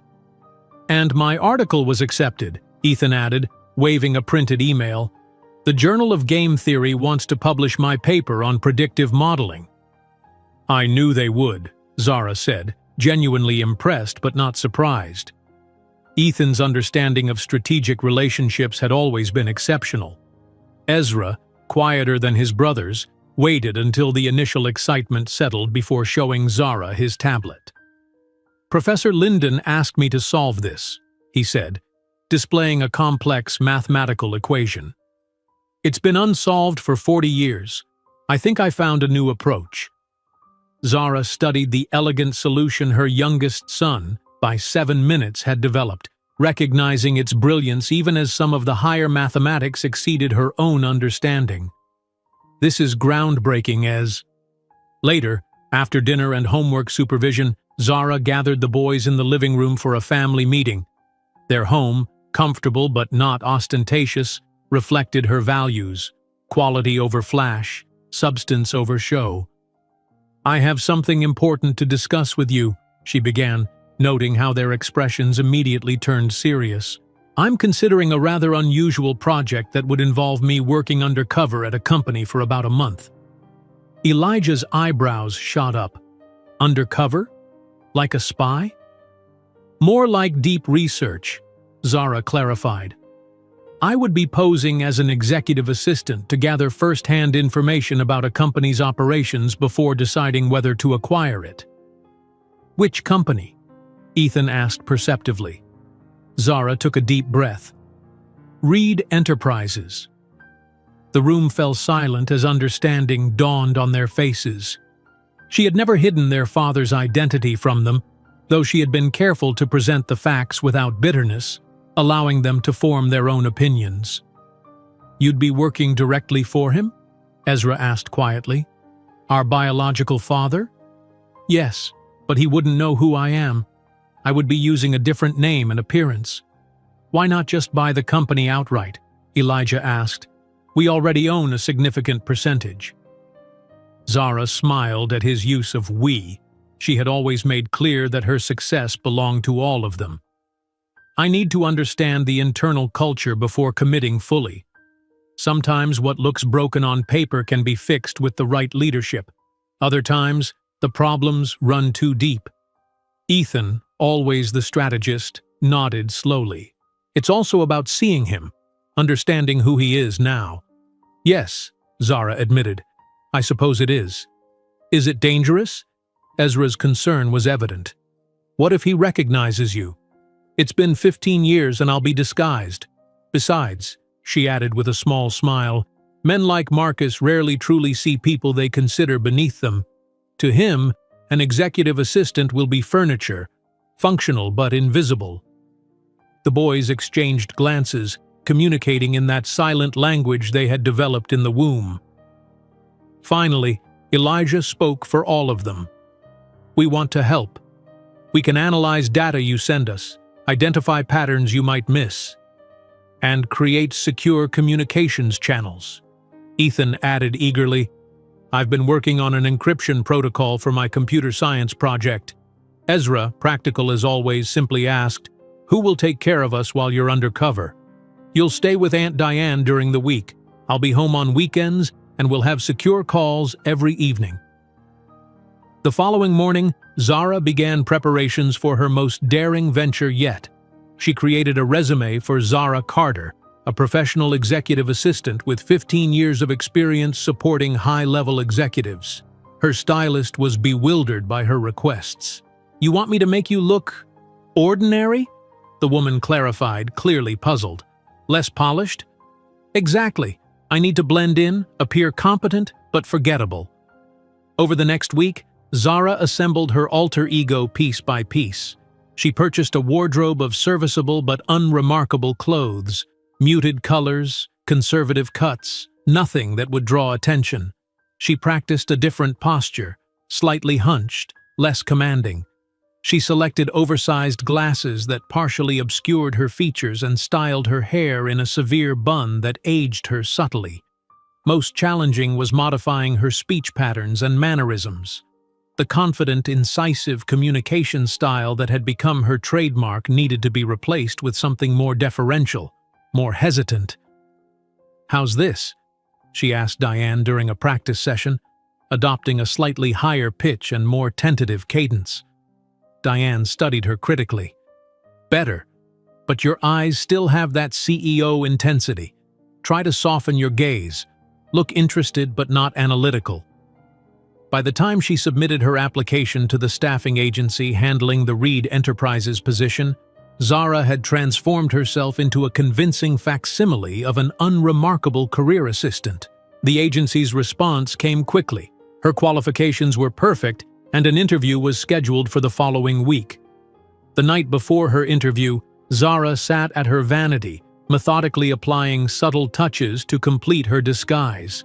She added gray strands to her hair using temporary color, dabbed concealer to hide her distinctive beauty mark, and practiced expressions of attentive deference in the mirror. Elijah knocked softly before entering her bedroom, carrying a small device. "We made something for you," he said, placing what looked like an ordinary pendant on her vanity. "It has a panic button," he explained. "If you press it for 3 seconds, it sends an alert to all 3 of us and Aunt Diane with your exact location. We also programmed it to record audio when you double-tap it," Ethan added, appearing in the doorway. Ezra joined his brothers, holding out a pair of ordinary-looking glasses. "These have a micro-camera built into the frame. They'll capture everything you see." Zara felt a surge of emotion as she accepted their gifts. "You engineered all this yourselves?" "The hardware was tricky," Elijah admitted, "but the encryption software is completely original." "We wanted you to be safe," Ezra said simply. The following morning, Zara Carter, plain, competent, forgettable, walked into the staffing agency for her interview. By that afternoon, she had been shortlisted. 3 days later, she was offered the position. Temporary executive assistant to Marcus Reed, CEO of Reed Enterprises, starting the following Monday. That weekend, Zara prepared her sons for her month-long partial absence, ensuring they had everything they needed at Diane's apartment. She reviewed security protocols for their communications and reminded them of the cover story. Their mother was conducting intensive on-site work with an international client.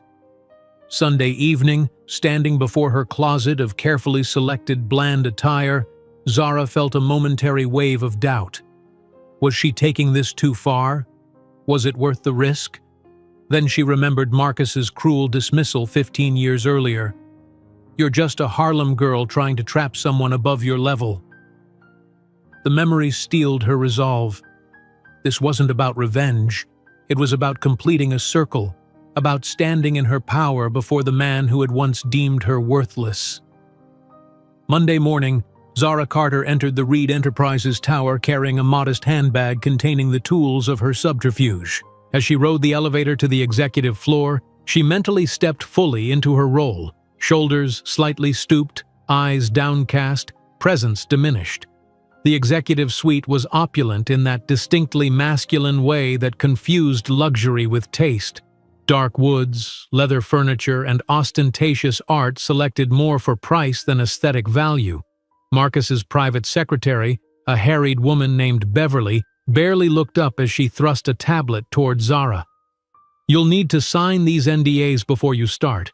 Mr. Reed is extremely particular about confidentiality." As Zara signed the documents, Beverly continued her rapid-fire orientation. "He takes his coffee black, no sugar. Never enter his office without knocking. All calls are screened. His schedule is sacred. If someone isn't on the calendar, they don't exist." Just as Beverly finished her instructions, the elevator doors opened, and Marcus Reed strode into the reception area.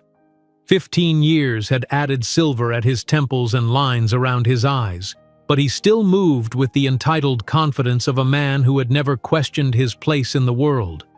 His gaze passed over Zara without interest as Beverly jumped to attention.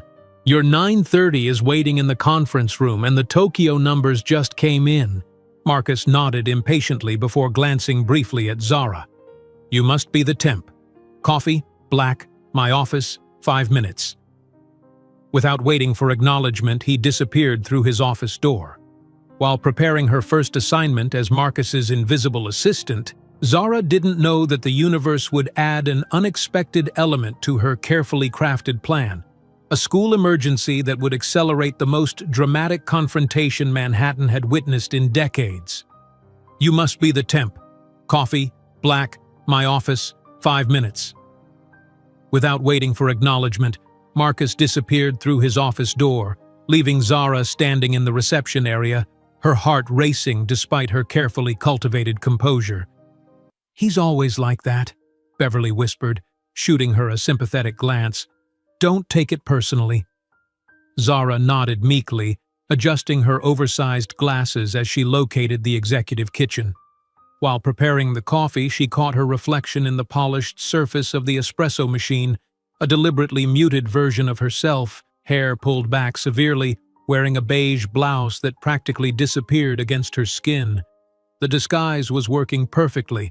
Marcus hadn't given her a second glance. 5 minutes later, she knocked softly on his office door. "Enter," came the curt response. Marcus's corner office was a monument to excess.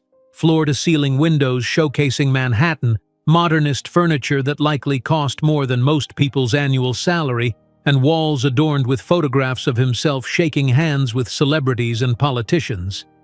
Notably absent were any family photos. "Your coffee, Mr. Reed," Zara said, placing the cup on his desk, careful to keep her voice soft and her eyes downcast. He didn't look up from his computer screen. "Schedule the marketing team for 3 o'clock, and get me the Westlake proposal." "Yes, sir," she replied, noting how he hadn't bothered to ask her name or offer even the most cursory welcome. Over the next 3 days, Zara observed Marcus with the clinical precision of an anthropologist studying a foreign culture. He arrived at 9 sharp each morning, immediately demanding coffee and a briefing on overnight developments from global markets. He spent most mornings on calls, his voice shifting between charm and intimidation depending on who was on the other end of the line. "Tell Chen I need those numbers by end of day or we'll reconsider the partnership," he barked into the phone during one particularly tense call. Then, seconds later, to another contact. "James, how's that beautiful wife of yours? Still enjoying the yacht? Listen, about that golf weekend." During a department head meeting on her 4th day, Zara sat quietly in the corner taking notes. Marcus presented projections that she immediately recognized as inflated, promising returns that the company's current trajectory made mathematically impossible. "Sir," a brave financial analyst interrupted, "these growth estimates seem optimistic given the last quarter's performance." Marcus fixed the man with a cold stare. "Are you suggesting I don't understand my own company's potential?" "No, sir, just that the data shows what I say it shows," Marcus cut him off. "If you're not comfortable with our vision, perhaps you'd be happier elsewhere." The room fell silent. No one else dared to question the numbers. That evening, after Marcus left for a business dinner that Zara had booked at an upscale restaurant, along with flowers for his date charged to the company account, she remained at her desk, carefully photographing documents that detailed the company's true financial state. The situation was worse than she'd initially realized. Reed Enterprises was effectively insolvent, kept afloat only by creative accounting and Marcus's ability to charm new investors. Using the secure communication app the triplets had developed, she transmitted the findings to them for analysis. "Mom, these numbers don't add up," came Elijah's encrypted response an hour later. "They're hiding at least $30 million in losses. And their debt structure is unsustainable," added Ethan. 3 of their properties are underwater. Ezra's contribution was typically precise. Based on current cash flow, they have approximately 7 months before technical bankruptcy. As the days passed, Zara settled into the rhythms of her undercover role. She arrived before Marcus each morning, preparing his office and reviewing his schedule. She took meticulous notes during meetings, fielded calls, and managed his increasingly chaotic calendar, all while documenting evidence of mismanagement, false statements to investors, and questionable financial maneuvers. "You're still here," Marcus remarked with mild surprise one evening, finding her at her desk at 7:30. "Beverly usually ran out the door at 5 sharp. I wanted to finish organizing the files for tomorrow's board presentation," Zara replied, careful to maintain her deferential tone. Marcus studied her for a moment, as if seeing her for the first time. "What was your name again?" "Zara. Zara Carter." "Zara," he repeated, testing the name. "Unusual name. I knew someone called Zara once." Her pulse quickened, but her expression remained neutral. "It's more common than you might think, sir." He shrugged, already losing interest. "Have these ready for my review by 8 tomorrow," he said, dropping a stack of folders on her desk before departing. The casual disregard stung, even after 15 years and all she had accomplished. This was the man who had fathered her brilliant sons. Yet he couldn't be bothered to learn his assistant's name after 4 days of working together.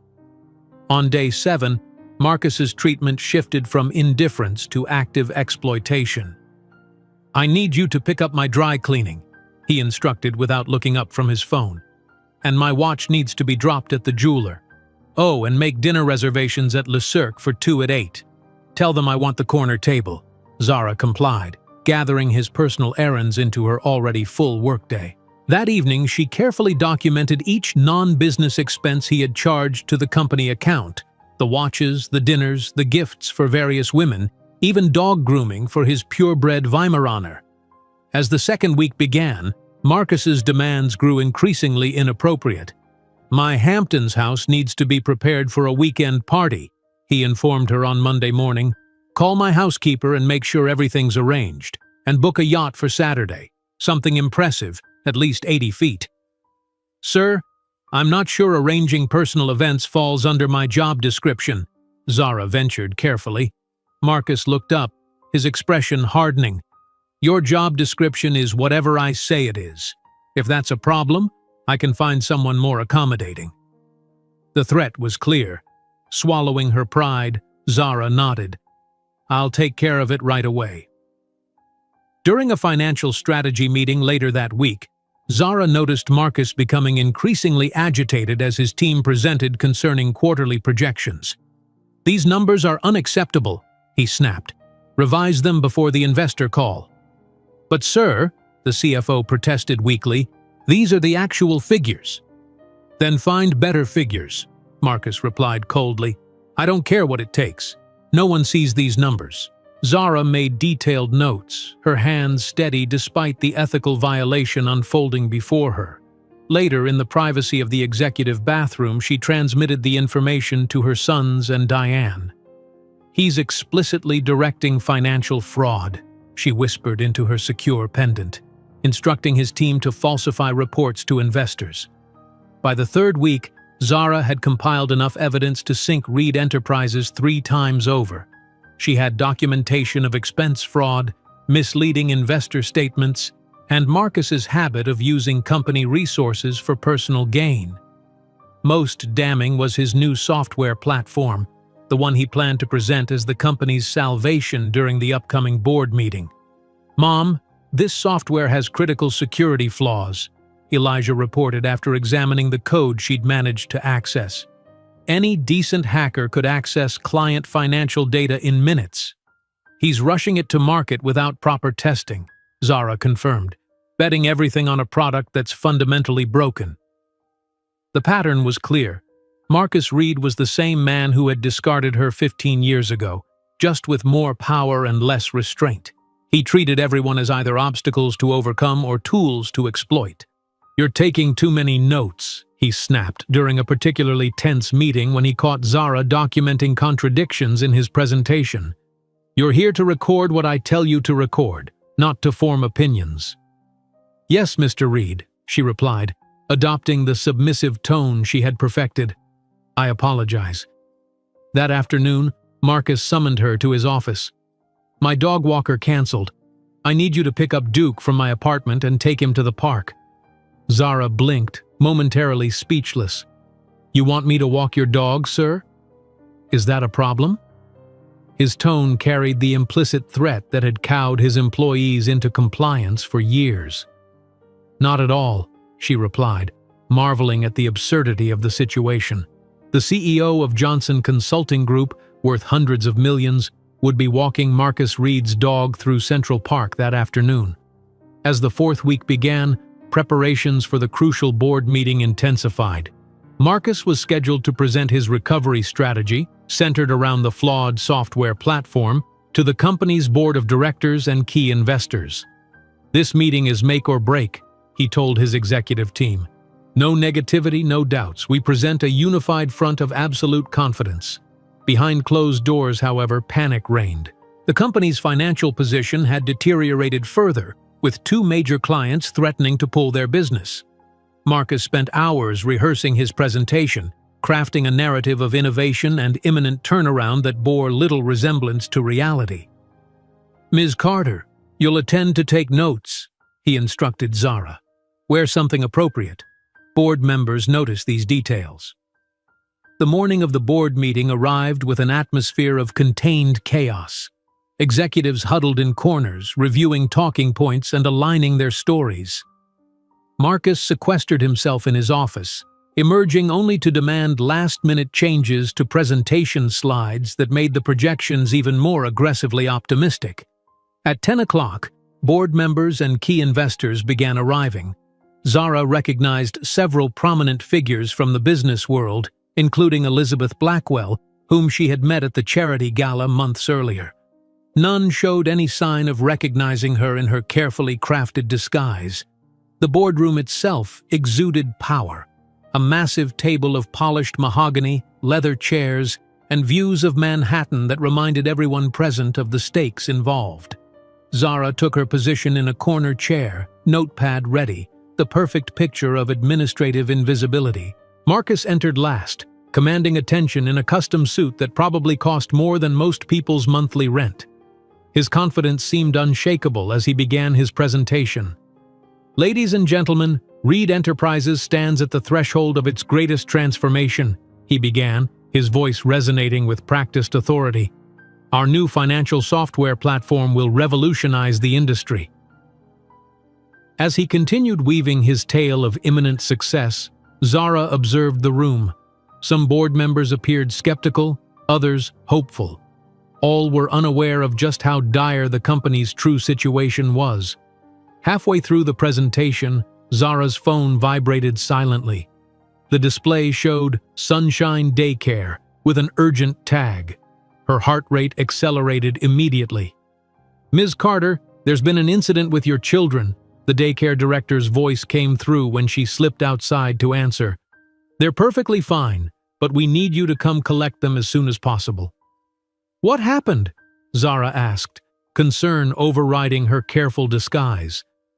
"Nothing serious, but another child made some inappropriate comments about their family situation and your boys. Well, they responded rather intensely, academically." Understanding dawned. Her brilliant sons had likely intellectually eviscerated some unfortunate classmate who had made remarks about their lack of a father. "I'll be there as soon as I can," she promised, ending the call. When she re-entered the boardroom, Marcus was in full persuasive mode, showcasing the software platform's supposed benefits. "This proprietary algorithm will transform how we manage client assets," he declared. "No other firm in the market has anything comparable." Zara slipped back to her seat, mind racing. The meeting would last at least another hour. The boys needed her now. After 15 minutes of internal debate, she decided to excuse herself, planning to return before the meeting concluded. She had just reached the door when it opened from the outside. Standing in the doorway were three identical 13-year-old boys in private school uniforms, each with the same penetrating green eyes. Eyes unmistakably like those of the man currently commanding the boardroom's attention. "Excuse me," Elijah said politely, addressing the startled board members. "We're looking for our mother." Marcus stopped mid-sentence, irritation flashing across his face. "Who let these children in? Security!" Zara rose from her seat, heart pounding. "They're my sons, Mr. Reed. There was a situation at their school." As Marcus turned to address this interruption, his gaze moved from the boys to Zara and back again. She saw the exact moment recognition dawned, his eyes widening, color draining from his face as he took in the identical features of the three teenagers, then looked more closely at his supposedly plain assistant. "Zara," he whispered, her name escaping like a ghost from his past. While preparing for the most dramatic confrontation of her life, Zara couldn't have anticipated that the universe would add this unexpected element to her carefully crafted plan. A school emergency that accelerated the most consequential revelation Manhattan had witnessed in decades. "Zara," Marcus whispered, her name escaping like a ghost from his past. His eyes darted from her face to the three identical teenagers standing in the doorway, their features a perfect blend of his own and the woman he had cast aside 15 years ago. The boardroom fell silent. The polished mahogany table, the floor-to-ceiling windows overlooking Manhattan's skyline, the meticulously prepared presentation slides, all faded into insignificance as the human drama unfolding commanded everyone's attention. Zara straightened her posture, no longer the meek assistant. With deliberate movements, she removed the oversized glasses that had partially obscured her features and reached up to release her hair from its severe bun. The transformation was subtle yet profound, the invisible woman suddenly becoming impossible to ignore. "It's Johnson now," she replied calmly, her voice carrying in the hushed room. "Or Carter, for this temporary position." The board members and investors glanced between Marcus and Zara, confusion evident on their faces. The three boys remained in the doorway, studying the scene with analytical precision. Marcus gripped the edge of the conference table, his knuckles whitening. "What is this?" he demanded, his voice a mixture of shock and rising anger. "Some kind of ambush?" "No ambush," Zara responded evenly. "Just an unexpected intersection of past and present." She turned to address the room. "I apologize for the interruption. There was an incident at my son's school that required immediate attention." One of the triplets, Elijah, with his characteristic confidence, stepped forward, approaching the presentation laptop still displaying Marcus's software platform. "Excuse me, but I couldn't help noticing a serious issue with your code while we were waiting outside," he said, addressing Marcus directly. "Your security architecture has critical vulnerabilities." Marcus stared at the boy, visibly struggling to process the situation.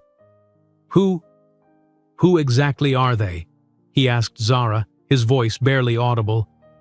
The oldest board member, a woman in her 70s with sharp eyes and decades of business experience, was the first to connect the dots. "My God, Marcus, are these your sons?" The question hung in the air, heavy with implication. The other board members shifted uncomfortably, eyes widening as they studied the unmistakable resemblance between Marcus and the three teenagers.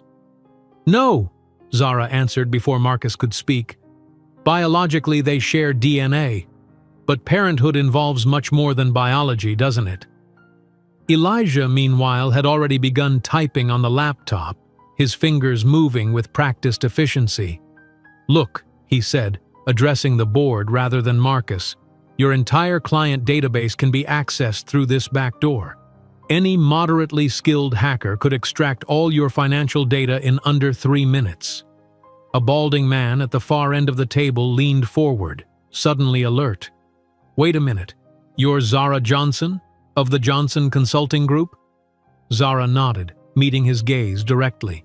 "The same Johnson Consulting that we tried to hire 3 times last year to help with our restructuring?" another board member asked incredulously. "The same," Zara confirmed. She allowed herself a small smile. "Ironically, I've been inside your company all along, observing every misstep, every failed decision, every attempt to hide the truth from shareholders." Marcus appeared physically ill, swaying slightly as he processed the implications. "What do you want?" he demanded, his voice hoarse. "Money? Recognition? Some twisted revenge?" The question was so absurd that Zara actually laughed, a genuine, spontaneous sound that echoed in the tense room. "Marcus, I'm worth more than you and your entire company combined. In fact, technically, I'm already your boss." With a subtle gesture, she motioned to Ethan, who stepped forward and connected his tablet to the presentation system. The screen changed to display a complex ownership chart that made several board members gasp audibly. "Over the past 3 years, I've acquired 26% of Reed Enterprises shares through various investment funds," Zara explained, her tone conversational yet authoritative. I'm your largest individual shareholder. While you were spending fortunes on Hampton parties and private jets, I was watching your stock value plummet and buying more." Marcus stumbled back, bracing himself against the wall. "That's not possible." "It's not only possible, it's reality," Zara continued. "Just as it's possible that your own children, whom you've never met, identified critical flaws in the software you were planning to launch as your company's salvation." Ezra, the quietest of the triplets, spoke for the first time. "The algorithmic structure is fundamentally unsound," he observed, his analytical mind focused on the technical problem rather than the human drama. "The market volatility variables are improperly weighted, which would cause catastrophic miscalculations during any significant market fluctuation." The board chairman, who had been watching the scene unfold with growing alarm, finally found his voice. "We need a recess. Immediately. Everyone except Mr. Reed and Ms. Johnson, please step outside." As the board members and executives filed out, many casting backward glances at the unfolding drama, Marcus and Zara found themselves alone with the triplets. The boys positioned themselves instinctively near their mother, a unified front against the man who had rejected them before they were born. The silence stretched between them, thick with 15 years of absence, until Marcus finally broke it. "Why didn't you tell me?" he asked, his voice hollow. Zara regarded him with clinical detachment. "Tell you what exactly? That I was expecting triplets while you were shoving me out your door?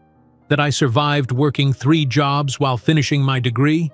That I built an entire life and a successful company without your help?" She maintained perfect control of her voice. "You made it abundantly clear that you didn't want to be bothered." The boys observed the interaction with analytical interest, studying the man whose genetics they carried but whose life had never intersected with theirs. "So, you're our biological donor," Ethan said, his directness cutting through the tension. "Interesting. We've always wondered about the origin of certain characteristics we don't share with our mother."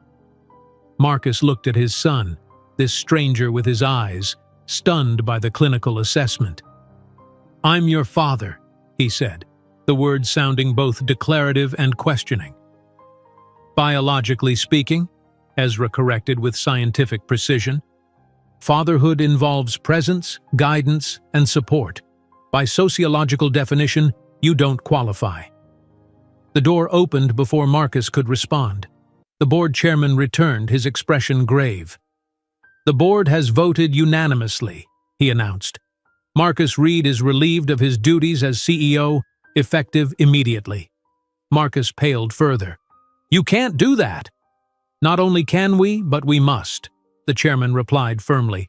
"Falsification of financial reports, misappropriation of company funds, negligent decisions. The list is extensive. Ms. Johnson has provided substantial documentation."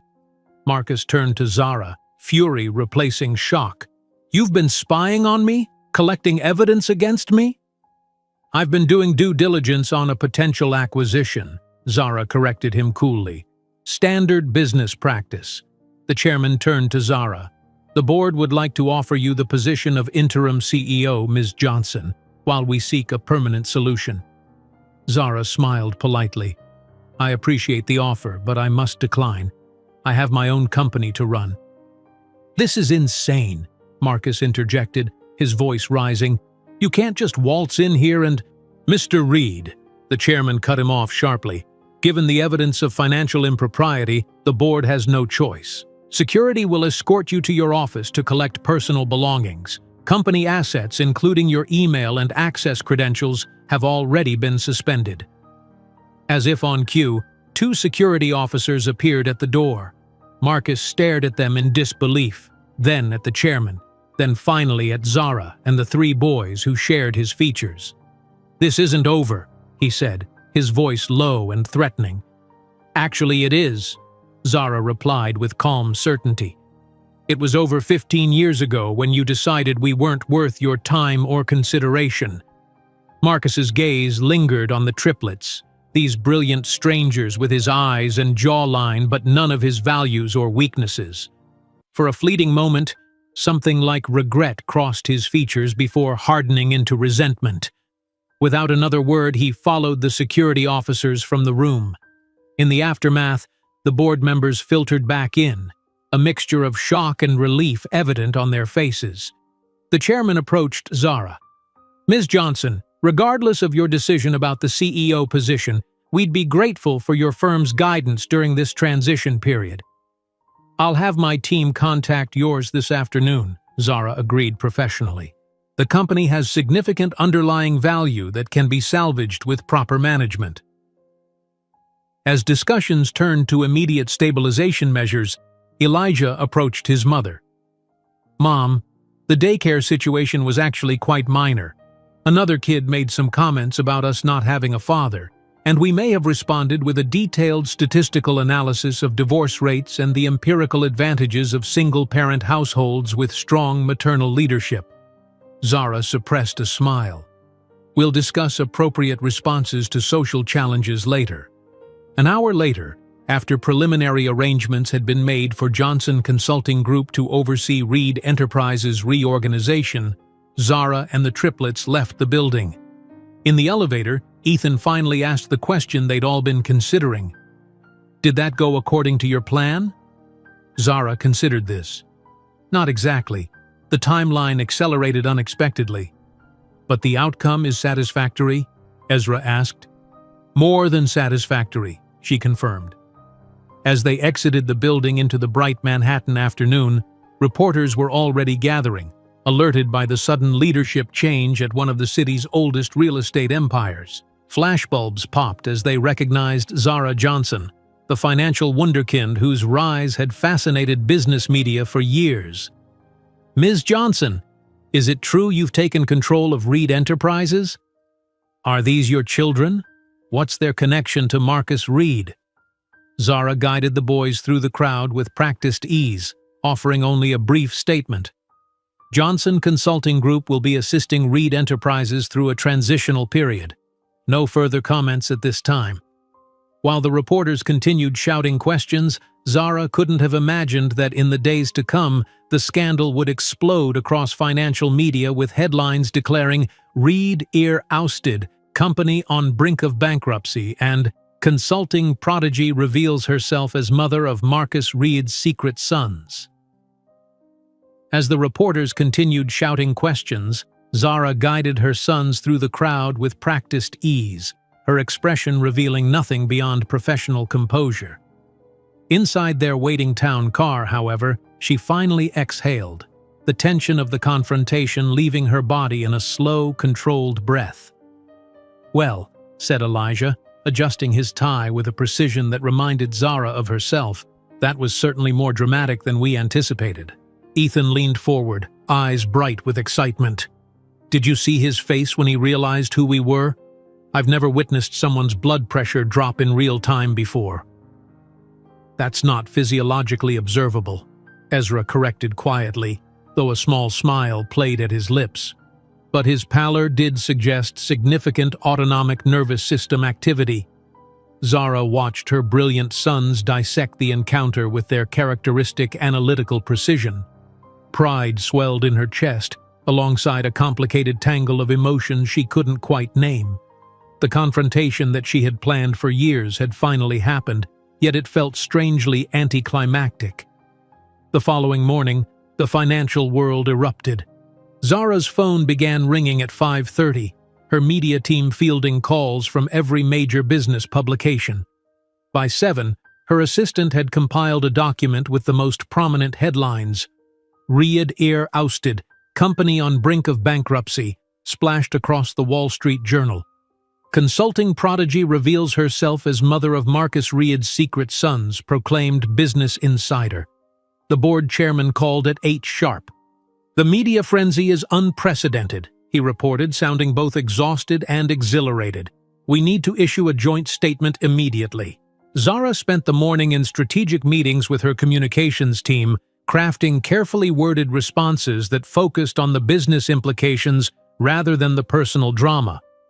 By afternoon, she had approved a press release announcing Johnson Consulting Group's engagement to restructure Reed Enterprises, emphasizing the preservation of jobs and stabilization of client relationships. 7 days after the boardroom revelation, Zara received a request she had been anticipating. Marcus Reed wanted to meet privately. She arranged for the encounter to take place in her temporary office at Reed Enterprises, a deliberate choice of territory that wasn't lost on either of them. When Marcus entered, Zara was struck by the transformation a week had wrought. His tailored suit hung slightly loose on his frame, dark circles shadowed his eyes, and the confident swagger had been replaced by a contained fury that radiated from his every movement. "You've ruined my life," he stated without preamble, remaining standing despite the chair she had indicated. "My fiancée canceled our engagement. Investors won't return my calls. My reputation is destroyed." Zara regarded him calmly from behind the desk that had once been his. "You ruined your own life, Marcus. I merely allowed everyone to see what you've been hiding." This was calculated revenge, he accused, pacing like a caged animal. 15 years in the making. "No," Zara corrected him. "This was business. Your company was failing due to mismanagement and fraud. As a major shareholder, I had a fiduciary responsibility to address it." Marcus stopped pacing, his expression incredulous. "You expect me to believe this wasn't personal? You infiltrated my company under a false identity." "I conducted thorough due diligence before completing my acquisition. Standard practice." His laugh was hollow. "There's nothing standard about this situation, and you know it." He braced his hands on the desk, leaning forward. "I want to see my sons." The abrupt change of subject didn't surprise Zara. She had expected this eventually. The proprietary claim, the sudden interest in children he had rejected before they were born. "You have no sons, Marcus. You have biological offspring whom you've never met and expressly wanted nothing to do with." "I have rights," he insisted, his voice hardening. "You renounced those rights 15 years ago," Zara replied evenly. "Rather explicitly, if I recall correctly.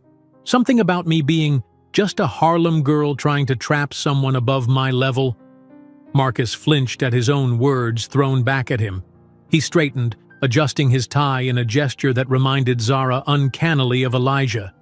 "People change. Circumstances change." "Indeed they do," Zara agreed. "And the circumstances now are that the boys are individuals with their own agency.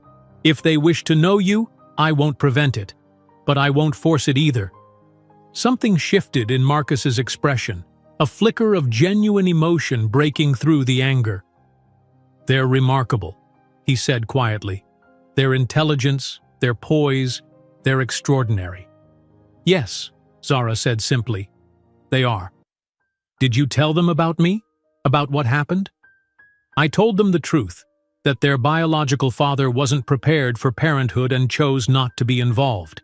I didn't demonize you, if that's what you're asking." Marcus sank into the chair, suddenly looking every one of his 47 years. "Where do you go from here? Complete destruction of the Reed name?" "Actually, we've already initiated the restructuring plan. Reed Enterprises has valuable assets and a skilled workforce worth salvaging. Your family's legacy will survive just under more competent management. And me? What's left for me?" There was a raw vulnerability in the question that 15 years ago might have moved Zara. Now she observed it with clinical detachment. "I understand you've received an offer from a development firm in Chicago," she said. "A fresh start might be exactly what you need." Marcus looked up sharply. "How did you know about that?" "I make it my business to know things, Marcus. It's why I'm successful." A complicated mixture of emotions crossed his face: resentment, resignation, and perhaps a grudging respect. "I've accepted the position," he admitted. "Starting over at 47. Who would have thought?" "Second chances are rare," Zara observed. "I suggest you use yours wisely." When he left, there was a defeated slump to his shoulders that contrasted sharply with the arrogant posture she remembered from 15 years ago. Zara remained at the desk for several minutes after his departure, surprised by her own emotional response. There was no satisfaction in his downfall, no vindictive pleasure in witnessing his humiliation. Instead, she felt strangely empty, as if a long-carried weight had finally been set down. That evening, Zara found the triplets waiting in the living room of their Manhattan apartment, clearly anticipating news of the meeting. "He wants to meet you," she informed them directly. "I told him the decision was yours." The boys exchanged one of their silent communications. Elijah, as usual, spoke first. "We've discussed this possibility extensively. We believe there's value in at least one meeting, from an anthropological perspective." "Anthropological?" Zara repeated, amused despite herself. "Understanding our genetic origins," Ethan clarified, "and satisfying natural curiosity." Ezra, ever the pragmatist, added, "We've calculated approximately 12% probability of a meaningful relationship developing, but statistically the most likely outcome is mutual disappointment." Zara smiled at her brilliant, analytical children. Sometimes even mathematical geniuses need to give chance a probability. 3 months later, the restructuring of Reed Enterprises was complete. Under the guidance of Johnson Consulting Group, the company had shed unprofitable divisions, reorganized its management structure, and leveraged its substantial real estate holdings to secure stable financing. Most importantly, the workforce had been preserved, with targeted retraining programs ensuring that employees could adapt to the company's new direction. The day Zara sold her shares, at a substantial profit once the company's recovery was solidified, felt like the closing of a significant chapter. She had transformed Reed Enterprises from a failing legacy into a viable business, saved hundreds of jobs, and increased shareholder value. The financial press celebrated it as another Johnson miracle, unaware of the personal history that had initiated the entire process. During this period, the triplets maintained sporadic contact with Marcus, meeting him occasionally for awkward lunches that never quite progressed beyond surface conversation. He tried too hard, bringing expensive gifts they didn't want and making references to shared genetic traits that felt forced. He remained a stranger, attempting to forge connections with teenagers who had grown up complete without him. Meanwhile, Zara expanded her company into the Asian market, doubling its valuation in just 2 years. Fortune magazine featured her on its cover as one of the most powerful female executives in America, estimating her personal worth at $1.2 billion, a figure that would have seemed impossible to the young woman struggling to afford diapers for her newborn triplets. On a crisp autumn day, Zara walked through Central Park with her sons, enjoying a rare afternoon of leisure. The boys had grown taller over the past few months, their features maturing into the men they would soon become. As they passed the Bethesda fountain, Zara spotted a familiar figure sitting alone on a bench watching the passers-by. Marcus looked up as they approached, their eyes meeting briefly across the distance. In that momentary connection, Zara felt neither anger nor resentment, only a quiet acknowledgement of their shared past and divergent journeys. The boys noticed him too, but made no move to approach. This wasn't a planned meeting, and they seemed content to let it remain a passing observation. Marcus nodded slightly in recognition before returning his gaze to the fountain, a solitary figure against the backdrop of the bustling park. As they continued their walk, Ezra slipped his hand into Zara's, a gesture he had largely outgrown but occasionally revisited in moments of significance. "Are you okay, Mom?" he asked quietly. "Perfect," she replied honestly. "I have everything I need right here." The encounter left Zara with an unexpected sense of completeness. The circle that had begun with rejection had been closed not through revenge, but through the creation of something extraordinary from the pain Marcus had caused. His dismissal had been the catalyst for a journey that had taken her further than he would ever reach. While they walked away, Zara felt a sensation of absolute closure. The Harlem girl that he once considered not enough now moved through the world with the confidence of a woman who had not only survived, but prospered beyond any expectation. And that, more than any vengeance, was the truest victory. If you enjoyed today's video, I'm sure you'll love the next one. Don't waste time. Just click on the screen